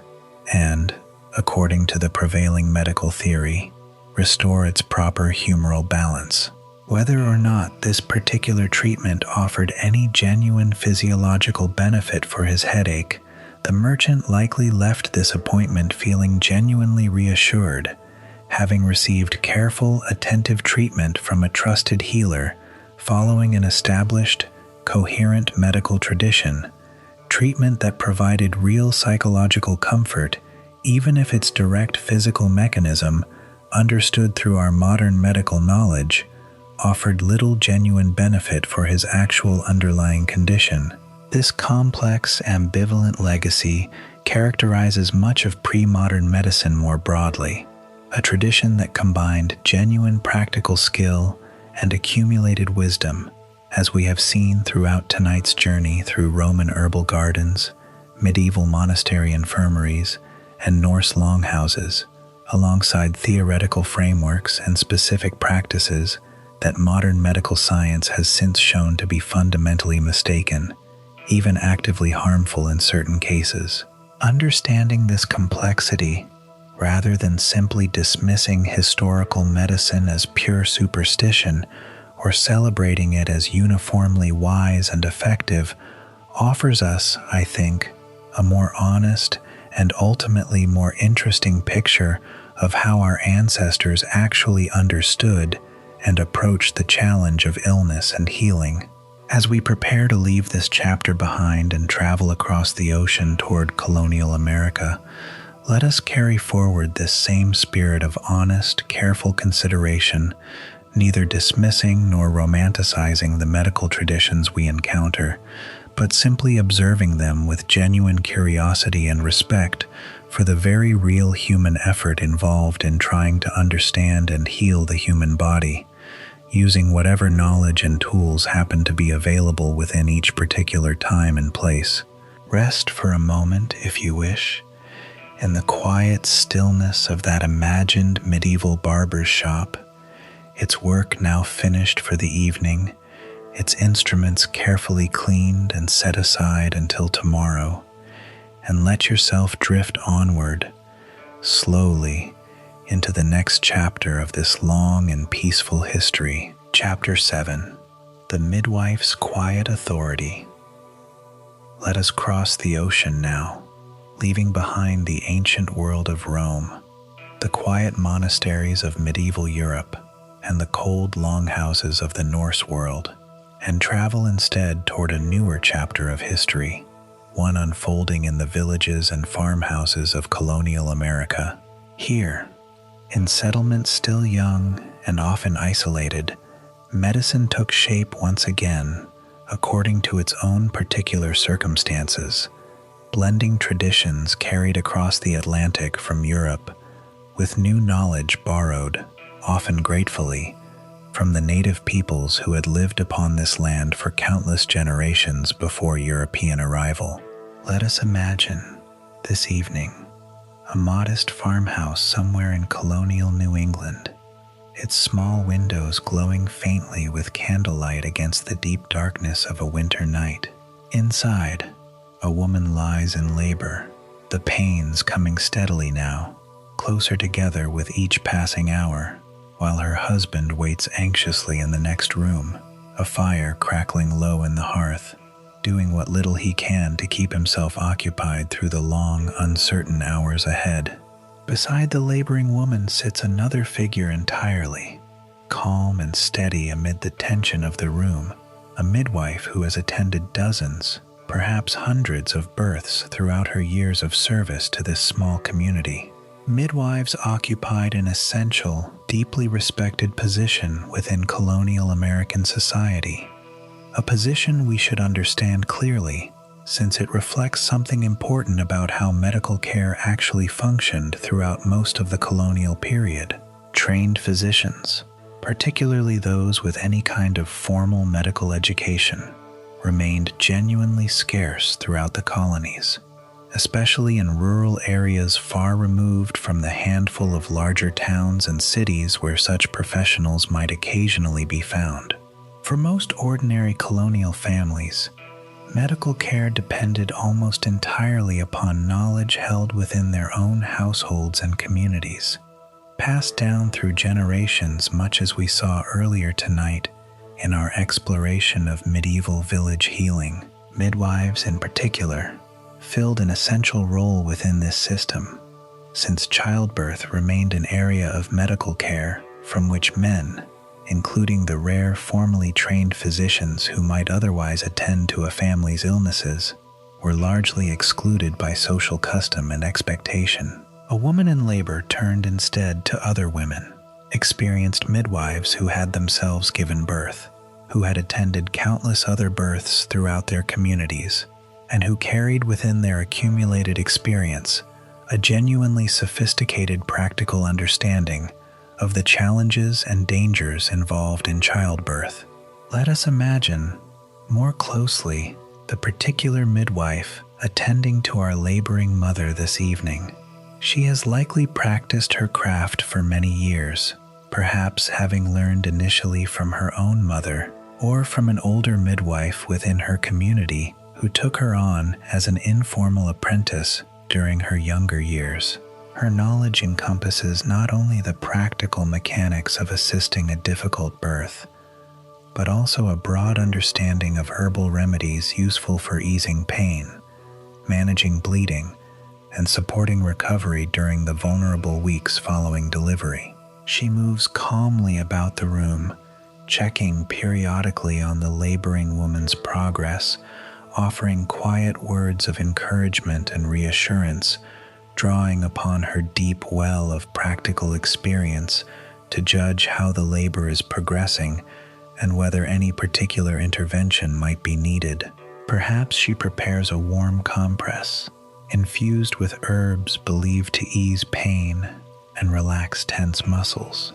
Perhaps she encourages the laboring woman to walk slowly about the room during the earlier stages of labor, understanding through practical experience that movement often helped labor progress more smoothly than simply remaining still in bed. It is worth noting that colonial midwives often came from remarkably diverse backgrounds, reflecting the genuine diversity of colonial American society more broadly, even during this relatively early period of European settlement. In certain regions, particularly in the American South, enslaved black women frequently served as respected midwives within their communities, drawing upon their own rich traditions of herbal knowledge and practical medical skill, traditions that blended African medical practices with knowledge acquired through their difficult circumstances within colonial and later antebellum society. Their skill and knowledge, despite the profound injustice of their enslaved status, earned them genuine respect and trust from the families, including sometimes white families, who sought their assistance during childbirth and other medical crises. Beyond childbirth itself, midwives frequently served their communities in a broader capacity as trusted medical advisors more generally, extending their practical knowledge well beyond the specific challenges of delivery and postpartum care. A midwife might be consulted regarding a child's persistent fever, an elderly relative's declining health, or various other ailments affecting members of her community, her accumulated practical wisdom serving as an essential bridge between ordinary household care and whatever more formal medical intervention might occasionally be available. Let us imagine for a moment the particular challenges facing colonial settlers as they encountered a genuinely new environment filled with unfamiliar plants, unfamiliar illnesses, and unfamiliar conditions that the medical knowledge carried over from Europe did not always adequately address. This challenge led many colonial settlers, including trained physicians when they were available, to seek guidance and knowledge from Native American healers, whose deep, accumulated understanding of the local plants and conditions offered genuinely valuable knowledge unavailable anywhere within European medical tradition. Several plants native to the Americas, previously unknown within European medical practice, gradually found their way into colonial medicine through exactly this kind of cross-cultural exchange. Sassafras, valued for various medicinal purposes and eventually exported back to Europe as a genuinely significant trade good, represents one such example. Tobacco, too, despite the serious health consequences we now understand this plant to cause, was initially valued within colonial medicine for various supposed medicinal properties, reflecting genuine, if ultimately mistaken, belief in its healing potential. Ipecacuanha, sometimes called Indian physic, found valued use for inducing vomiting when purging was believed medically necessary, following the same underlying humoral theory that shaped so much of the medical practice we have explored throughout tonight's journey. Let us return, for a moment, to our imagined farmhouse, where the long night of labor continues steadily toward its conclusion. As dawn begins to break outside the small frosted windows, casting the first pale light across the snow-covered farmyard, a thin cry finally breaks the tension that has filled this house throughout the long night, the unmistakable sound of a newborn infant announcing its arrival into the world. The midwife moves quickly now, her practiced hands completing the essential tasks that follow any birth, tending carefully to both mother and child, ensuring the delivery has concluded safely and that both are recovering well from the considerable physical demands of labor and delivery. This moment, repeated countless times across countless colonial households throughout this period, represents perhaps the most essential, universal aspect of pre-modern medical care, the simple, profound work of bringing new life safely into the world and supporting a mother's recovery in the vulnerable days and weeks that follow. Colonial midwives performed this essential service with genuine skill and dedication, even while working within a world lacking the safety nets of modern obstetric medicine, a world where maternal and infant mortality remained tragically, genuinely high by our modern standards, despite the very best efforts of skilled and caring midwives. It is worth acknowledging honestly, as we did in our earlier chapter on bloodletting, that colonial medicine, including the practical work of skilled midwives, operated within real limitations that we should not romanticize away entirely. Childbirth remained genuinely dangerous throughout this period, and many women and infants did not survive complications that modern medical intervention could easily address today. And yet, within these real limitations, midwives like the one we have imagined tonight brought genuine skill, accumulated wisdom, and deep compassionate care to their essential work. supporting their communities through some of life's most vulnerable and significant moments. Let us imagine, as our scene in this colonial farmhouse draws toward its peaceful conclusion, the exhausted new mother finally settling into rest, her newborn child now cleaned and swaddled warmly against the winter cold, resting quietly against her chest. The midwife, her work for this particular night now largely complete, gathers her few simple tools and remaining supplies, preparing to return to her own home for what remains of the night, though she will likely return again within the coming days to check on both mother and child, ensuring their continued recovery and offering whatever additional guidance or support might be needed during these crucial early days. This pattern of ongoing, attentive care, extending well beyond the immediate crisis of childbirth itself, characterized the broader relationship between colonial midwives and the communities they served, relationships built across years, sometimes decades, of accumulated trust and mutual familiarity. A midwife did not simply attend a single birth and then disappear from a family's life, but rather remained a consistent, trusted presence throughout many years of ongoing community relationship, attending multiple births within the same family across successive generations, and offering broader medical guidance and support whenever it was needed. As we prepare to leave this quiet colonial farmhouse behind, its inhabitants finally settling into peaceful rest after the long night's labor,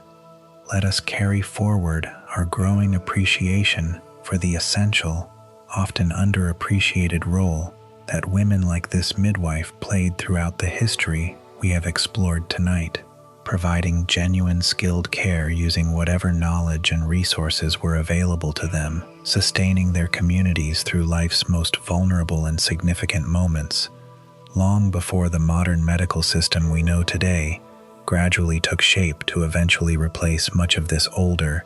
more personal tradition of community-based care. We turn next toward another dimension of colonial American medicine, one that reveals the particular way ordinary households themselves preserved and transmitted medical knowledge across generations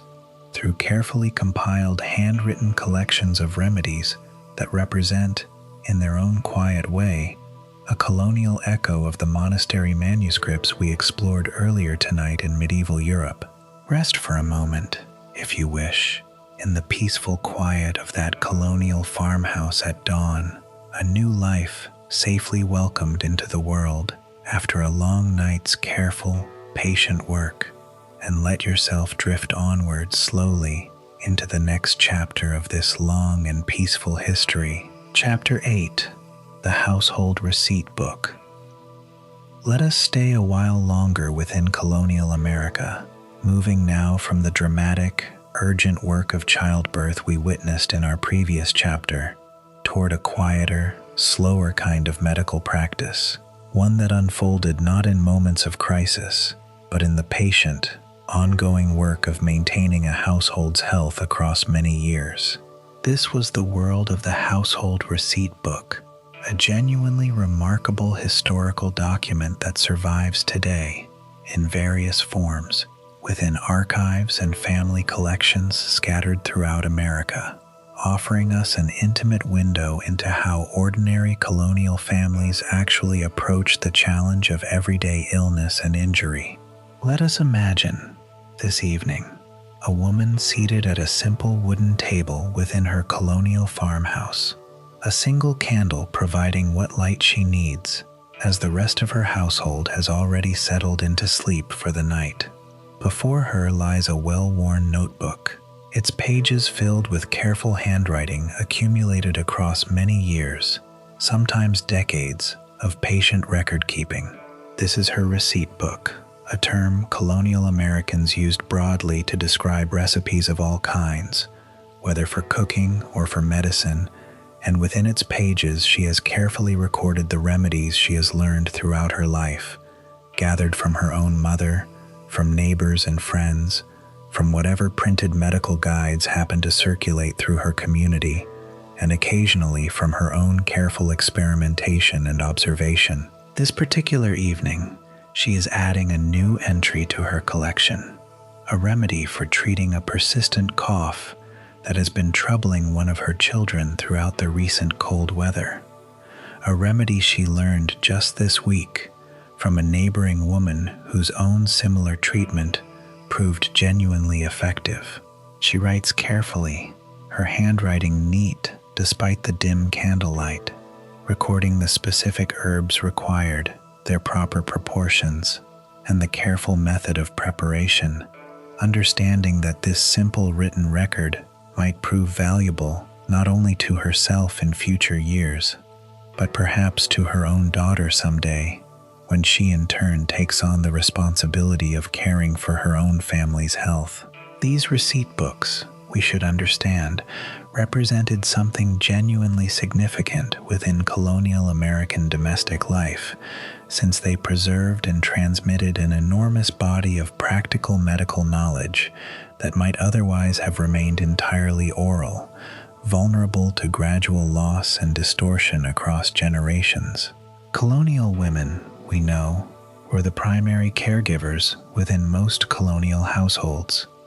managing everything from childbirth, as we explored in our previous chapter, through the treatment of broken bones, persistent fevers, and countless other ordinary ailments that inevitably arose within any household across the span of years. Let us imagine turning back through the earlier pages of this woman's receipt book, exploring some of the remedies she has carefully preserved across her years of careful record-keeping. Here, perhaps, we find a remedy for treating burns, likely involving a preparation of comfrey or plantain, plants whose medicinal properties we explored earlier tonight in our chapter on medieval herbal remedies, carried forward across the ocean and preserved within this distinctly American context. Elsewhere, we might find a remedy for treating a persistent headache, perhaps involving willow bark, whose genuine pain-relieving properties, as we noted in our very first chapter tonight regarding Roman medicine, align remarkably well with what modern medical science now understands about this plant's active compounds. Further along, we might discover a remedy specifically adapted to colonial American circumstances, incorporating knowledge borrowed from Native American healing traditions, perhaps a preparation using sassafras root, valued for treating various ailments, and eventually finding its way not only into colonial American medicine, but into broader European medical practice as well, carried back across the Atlantic as colonial trade networks expanded throughout this period. This kind of cross-cultural knowledge exchange, as we touched upon briefly in our previous chapter, represented a genuinely significant dimension of colonial American medicine, distinguishing it in important ways from the medical traditions we explored earlier tonight in Rome, medieval Europe, and the Norse world,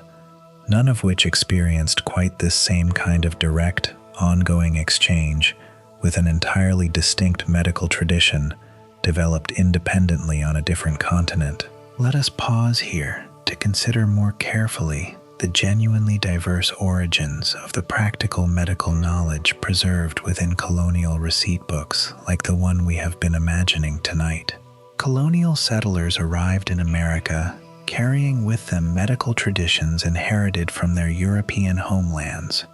traditions that stretched back, as we have seen throughout tonight's journey, through medieval village healing and monastery medicine,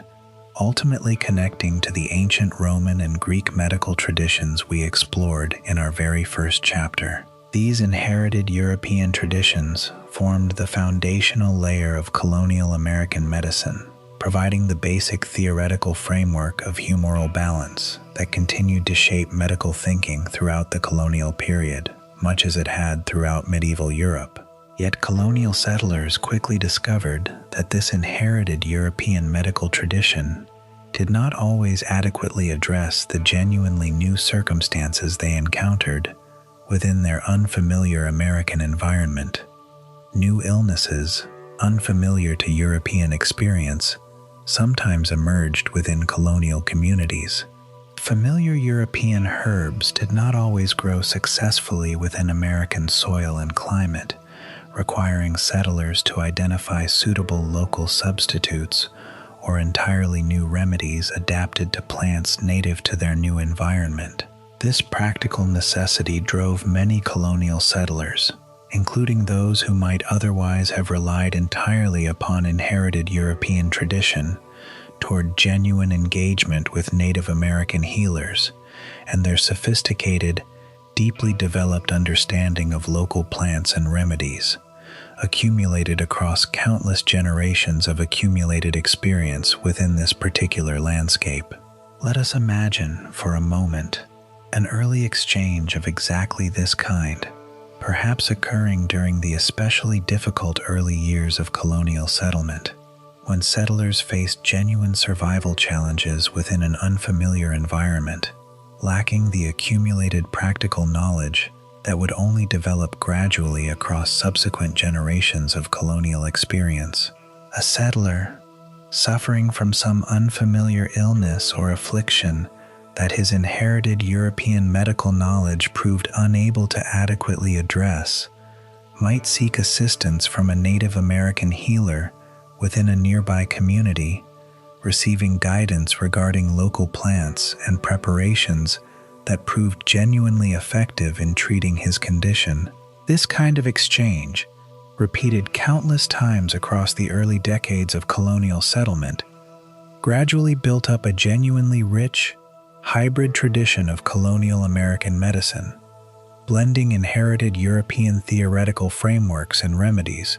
with genuinely new knowledge acquired through direct engagement with Native American healing traditions. This hybrid tradition found its way, gradually, into receipt books like the one we have been imagining tonight, preserved and transmitted through colonial households, much as more purely European traditions had been preserved through similar means throughout medieval Europe. It is worth noting, too,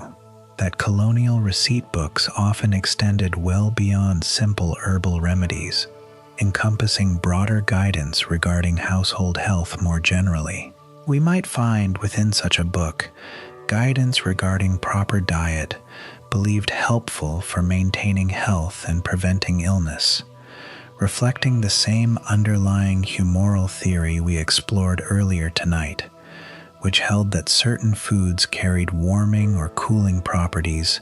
relevant to maintaining proper bodily balance. We might find guidance regarding when and how to induce vomiting or purging when illness was believed to require such treatment,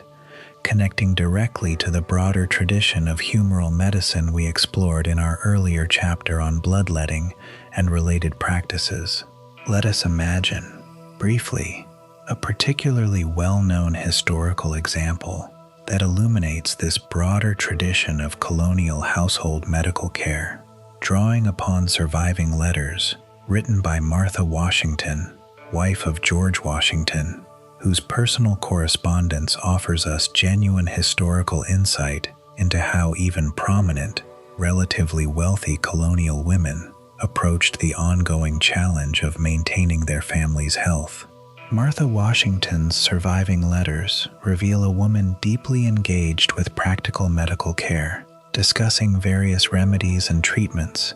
including specific herbal preparations believed helpful for various common ailments affecting herself and her extended family. These letters reveal something important about colonial medicine more broadly, namely that this responsibility for medical care fell primarily upon women, regardless of their broader social status or wealth, reflecting a genuinely consistent pattern we have witnessed throughout tonight's exploration of pre-modern medicine, from the village healers of medieval Europe through the Velvor of Norse society, through the midwives we explored in our previous chapter. Women, across nearly every culture and historical period we have examined tonight, carried primary responsibility for maintaining their families' and communities' health, developing genuine expertise and accumulated practical wisdom that deserves far greater historical recognition than it has traditionally received. Let us return, finally, to our imagined colonial woman, still seated at her simple wooden table, as the candle before her burns steadily lower, its flame beginning to flicker as the night grows late. She has finished recording her new remedy for treating persistent coughs, her careful handwriting now added permanently to the accumulated pages of practical wisdom she has been gathering throughout her years as mistress of this household. She closes her receipt book carefully, understanding, perhaps without fully articulating the thought, that she is participating in something larger than herself, a long tradition of women preserving and transmitting essential practical knowledge across generations, ensuring that whatever she has learned throughout her own life will not be lost when she herself eventually passes from this world. Perhaps her own daughter, watching quietly from the next room before finally retiring to bed herself, will someday inherit this very same receipt book, adding her own carefully recorded remedies to its accumulated pages, continuing this quiet, essential tradition of household medical knowledge that sustained colonial American families through generations of illness, injury, and the ordinary vulnerabilities of human life, long before the emergence of modern medical institutions would eventually transform how most families approached questions of health and illness. As we prepare to leave this quiet colonial farmhouse behind, its candle now nearly extinguished, as the household settles fully into the deep, peaceful sleep of a cold winter night, let us carry forward our appreciation for this patient, careful tradition of household medical knowledge, understanding it as a genuinely essential thread connecting the herbal gardens of ancient Rome, through the monastery infirmaries of medieval Europe, through the healing traditions of the Norse world, all the way to the receipt books of colonial American households, each representing its own particular expression of humanity's enduring effort to understand, treat, and ease the burden of illness and injury, using whatever knowledge and resources happen to be available within each particular time and place. We turn next, in our final substantive chapter this evening, toward the more occasional, yet genuinely significant, presence of formally trained physicians and apothecaries within colonial American communities, examining how this more formal medical tradition interacted with and complemented the household and midwife-based care we have explored so far tonight. Rest for a moment, if you wish, in the quiet, candlelit stillness of that colonial farmhouse, its receipt book now closed and set carefully aside until tomorrow, and let yourself drift onward, slowly, into the next chapter of this long and peaceful history. Chapter 9. When the village doctor arrived. Let us imagine, this evening, a different kind of scene from colonial American life, one that unfolded rather less frequently than the household remedies and midwife visits we have explored throughout tonight's journey, yet one that carried its own particular significance whenever it occurred. This is the arrival of a formally trained physician, or perhaps a traveling apothecary, into a small colonial community, an event that, for many families scattered across the rural expanses of colonial America,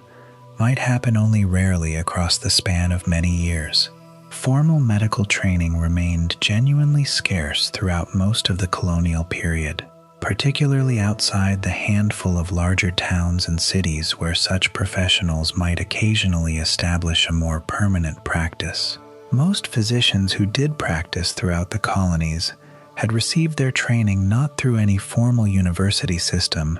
which barely existed within the American colonies during this early period, but through direct apprenticeship, learning their craft by working alongside an already established physician, absorbing his accumulated knowledge and practical skill across a period of several years before eventually establishing their own independent practice. Let us imagine, for a moment, such a physician, perhaps traveling by horseback along the rough, often muddy roads connecting scattered colonial settlements, making his way toward a small farming community that has sent word requesting his assistance for a particularly troubling illness that their local midwife and household remedies have proven unable to adequately address. His journey might take several days, traveling from farm to farm, town to town, carrying with him whatever medical instruments and prepared remedies he considers essential for his practice, contained within simple leather bags secured to his horse. Upon arriving within this small community, our imagined physician would likely find himself received with a particular mixture of hope and anxious anticipation, since his arrival often signaled that a situation had grown serious enough to require expertise beyond what the community's own resources could provide. Let us imagine him examining a patient, perhaps an older farmer suffering from a persistent, worsening illness that has troubled him for several weeks already, an illness that the local midwife's herbal remedies and careful nursing have failed to fully resolve. The physician's examination would draw upon formal medical theory inherited ultimately from the same broader tradition we have traced throughout tonight's journey, stretching back through medieval European medicine to its ultimate roots within ancient Greek and Roman medical thought. He would likely consider the patient's symptoms according to the framework of humoral balance we explored earlier tonight, examining the color and quality of various bodily fluids, considering the patient's pulse, and drawing upon his formal training to reach a diagnosis and recommend appropriate treatment. Colonial physicians, we should understand, occupied a somewhat different social and professional position than the household caregivers and midwives we explored in our previous chapters, though the underlying medical theory guiding their work remained largely similar, reflecting the same broadly shared humoral framework that shaped medical thinking throughout this entire period we have explored tonight. A formally trained physician might employ more elaborate or specialized treatments than were typically available within ordinary household care, perhaps more sophisticated bloodletting techniques, carefully calibrated purging preparations, or access to certain imported medicines not readily available to ordinary colonial households. Alongside these formally trained physicians, Colonial America also developed a distinct profession known as the apothecary, a role that served as an important precursor to what would eventually become the modern pharmacist. Apothecaries specialized specifically in preparing and dispensing medicinal preparations, drawing upon knowledge that combined traditional European herbal medicine with the various indigenous remedies that had gradually become incorporated into broader colonial medical practice,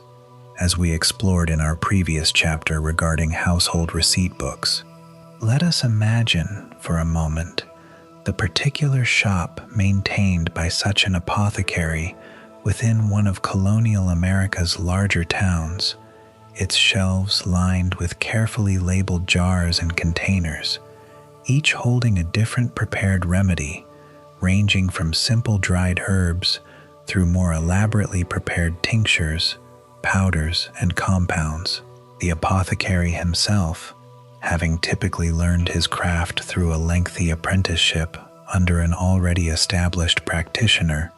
would possess genuine expertise in properly preparing and combining various medicinal ingredients, understanding the careful proportions and preparation methods necessary to create effective remedies. Colonial apothecaries served an essential function within their communities, providing not only prepared medicines but also practical guidance and advice regarding health and illness more generally, functioning as accessible medical resources for community members who might not require, or could not readily afford, the more expensive services of a formally trained physician. Many apothecaries developed genuine expertise and community trust across years of practice, becoming essential fixtures within their local communities, much as we saw with the trusted midwives explored in our earlier chapter. It is worth noting, too, that the relationship between formal, physician-led medicine and the informal household and midwife-based care we have explored throughout most of tonight's journey was rarely one of straightforward competition or replacement. Rather, these different forms of medical care typically existed alongside one another, complementing rather than entirely displacing each other, much as we observed regarding the relationship between village healers and monastery medicine in our earlier exploration of medieval Europe. A colonial family might rely primarily upon their own household remedies and the trusted guidance of their community's midwife for most ordinary illnesses and injuries throughout their daily lives, reserving the more expensive and less readily available services of a formally trained physician for genuinely serious or unusual cases that exceeded what their own accumulated knowledge and community resources could adequately address. This layered system of medical care, encompassing household knowledge, midwife expertise, apothecary preparations, and occasional physician consultation, provided colonial communities with a genuinely comprehensive, if imperfect, approach to addressing their ongoing medical needs. Let us imagine, as our scene with the traveling physician draws toward its conclusion, this practitioner completing his examination and treatment of the ailing farmer, offering careful instructions to the man's worried family regarding continued care and recovery, perhaps leaving behind a specific prepared remedy along with guidance regarding its proper use over the coming days and weeks. His work in this particular community now complete, he might rest briefly before continuing his journey onward toward other scattered settlements awaiting his periodic visits, carrying with him whatever modest payment the grateful family can offer, whether coin or perhaps goods and provisions in a world where hard currency often remained genuinely scarce. This pattern of occasional, valued physician visits, interspersed among the ongoing daily rhythm of household and midwife-based care,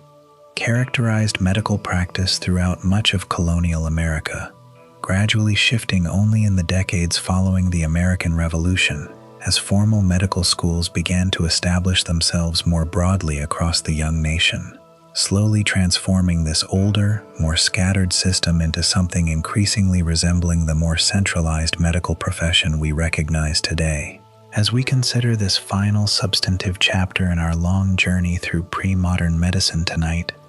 let us take a moment to reflect on the full scope of what we have witnessed, from the herb gardens of ancient Rome through the monastery infirmaries of medieval Europe, from the healing traditions of Norse longhouses through the practical wisdom of colonial midwives and household receipt books, concluding finally with the occasional, valued presence of formally trained physicians and apothecaries within colonial American communities. Across each of these different times and places, we have witnessed genuine human effort, patience, and care applied toward the universal challenge of understanding and treating illness and injury, using whatever knowledge and resources happen to be available within each particular historical moment. Rest for a moment, if you wish, in the quiet stillness of that colonial farming community, its ailing patient now resting more peacefully under careful treatment, and let yourself drift onward, slowly, into the final, closing chapter of this long and peaceful history. Closing chapter, a house at peace. Let us imagine, one final time tonight, a house. Not any particular house we have visited so far, but something drawn together from all the many households we have wandered through across this long, slow journey. Picture it settling into the quiet stillness of a deep winter night, its small windows glowing softly with the last remaining candlelight, its inhabitants finally drifting into peaceful, well-earned sleep after whatever illness, injury, or ordinary crisis has occupied their attention throughout the day, now finally past. Somewhere within this imagined house, herbs gathered carefully during their proper season rest quietly in small jars and pouches, waiting patiently for whenever they might next be needed. A receipt book lies closed upon a simple wooden table, its pages holding generations of carefully preserved practical wisdom, ready to be consulted again whenever illness or injury next arrives within this household. And somewhere nearby, whether within this very house or within a neighboring home just down the road, a trusted healer, midwife, or physician rests as well, gathering her own strength for whatever calls upon her skill and knowledge tomorrow might bring. We have traveled a remarkably long way together tonight, from the sunlit herb gardens of ancient Rome, through the quiet cloisters and careful scriptoriums of medieval monasteries, into the cold, firelit longhouses of the Norse world, and finally across the ocean into the farmhouses, birthing rooms, and modest apothecary shops of colonial America. Throughout this entire journey, one truth has remained wonderfully constant, appearing again and again in every culture and every century we have visited. That truth is simply this, that long before the modern medical system we know today, with all its remarkable scientific knowledge and sophisticated technology, human beings still found ways to care for one another through illness, injury, and the ordinary vulnerabilities of life. They did this imperfectly, certainly, sometimes according to theories we now understand to be genuinely mistaken, sometimes achieving results that fell tragically short of what we might wish for them. And yet, within these real limitations, they brought genuine skill, patient accumulated wisdom, and above all, genuine human care and compassion to this essential universal work. The Roman physician tending his careful herb garden, the medieval village healer gathering comfrey and plantain at dawn, the monk copying ancient medical manuscripts by candlelight, the Norse healer setting a broken bone with practiced, confident hands, the colonial midwife guiding a frightened young mother through the long hours of labor, the woman recording her hard-won remedies within a carefully preserved receipt book, the traveling physician making his slow, patient rounds across scattered colonial settlements. Each of these figures, separated by centuries and by vast geographical distance, shared something essential in common. Each of them cared, genuinely and deeply, for the well-being of those entrusted to their care. And each of them brought whatever knowledge, skill, and compassion they possessed to this universal, endlessly repeated human task. There is no need to hold on to any particular detail from tonight's journey. Let the herbs and remedies, the healers and physicians, the longhouses and farmhouses, and quiet monastery gardens all settle gently now into the peaceful corners of your mind, the way a tired household once settled into sleep after a long day of careful, patient caregiving. Let your own body rest now, fully and completely, trusting, as countless generations before you have trusted, in the simple, essential comfort of rest itself, perhaps the oldest and most universally effective remedy of them all. Thank you for spending this time with Velaris Sleep tonight. Let the quiet herb gardens, the candlelit monastery cloisters, the firelit Norse longhouses, and the peaceful colonial farmhouses of this long history carry you gently now into your own deep, restful, peaceful sleep.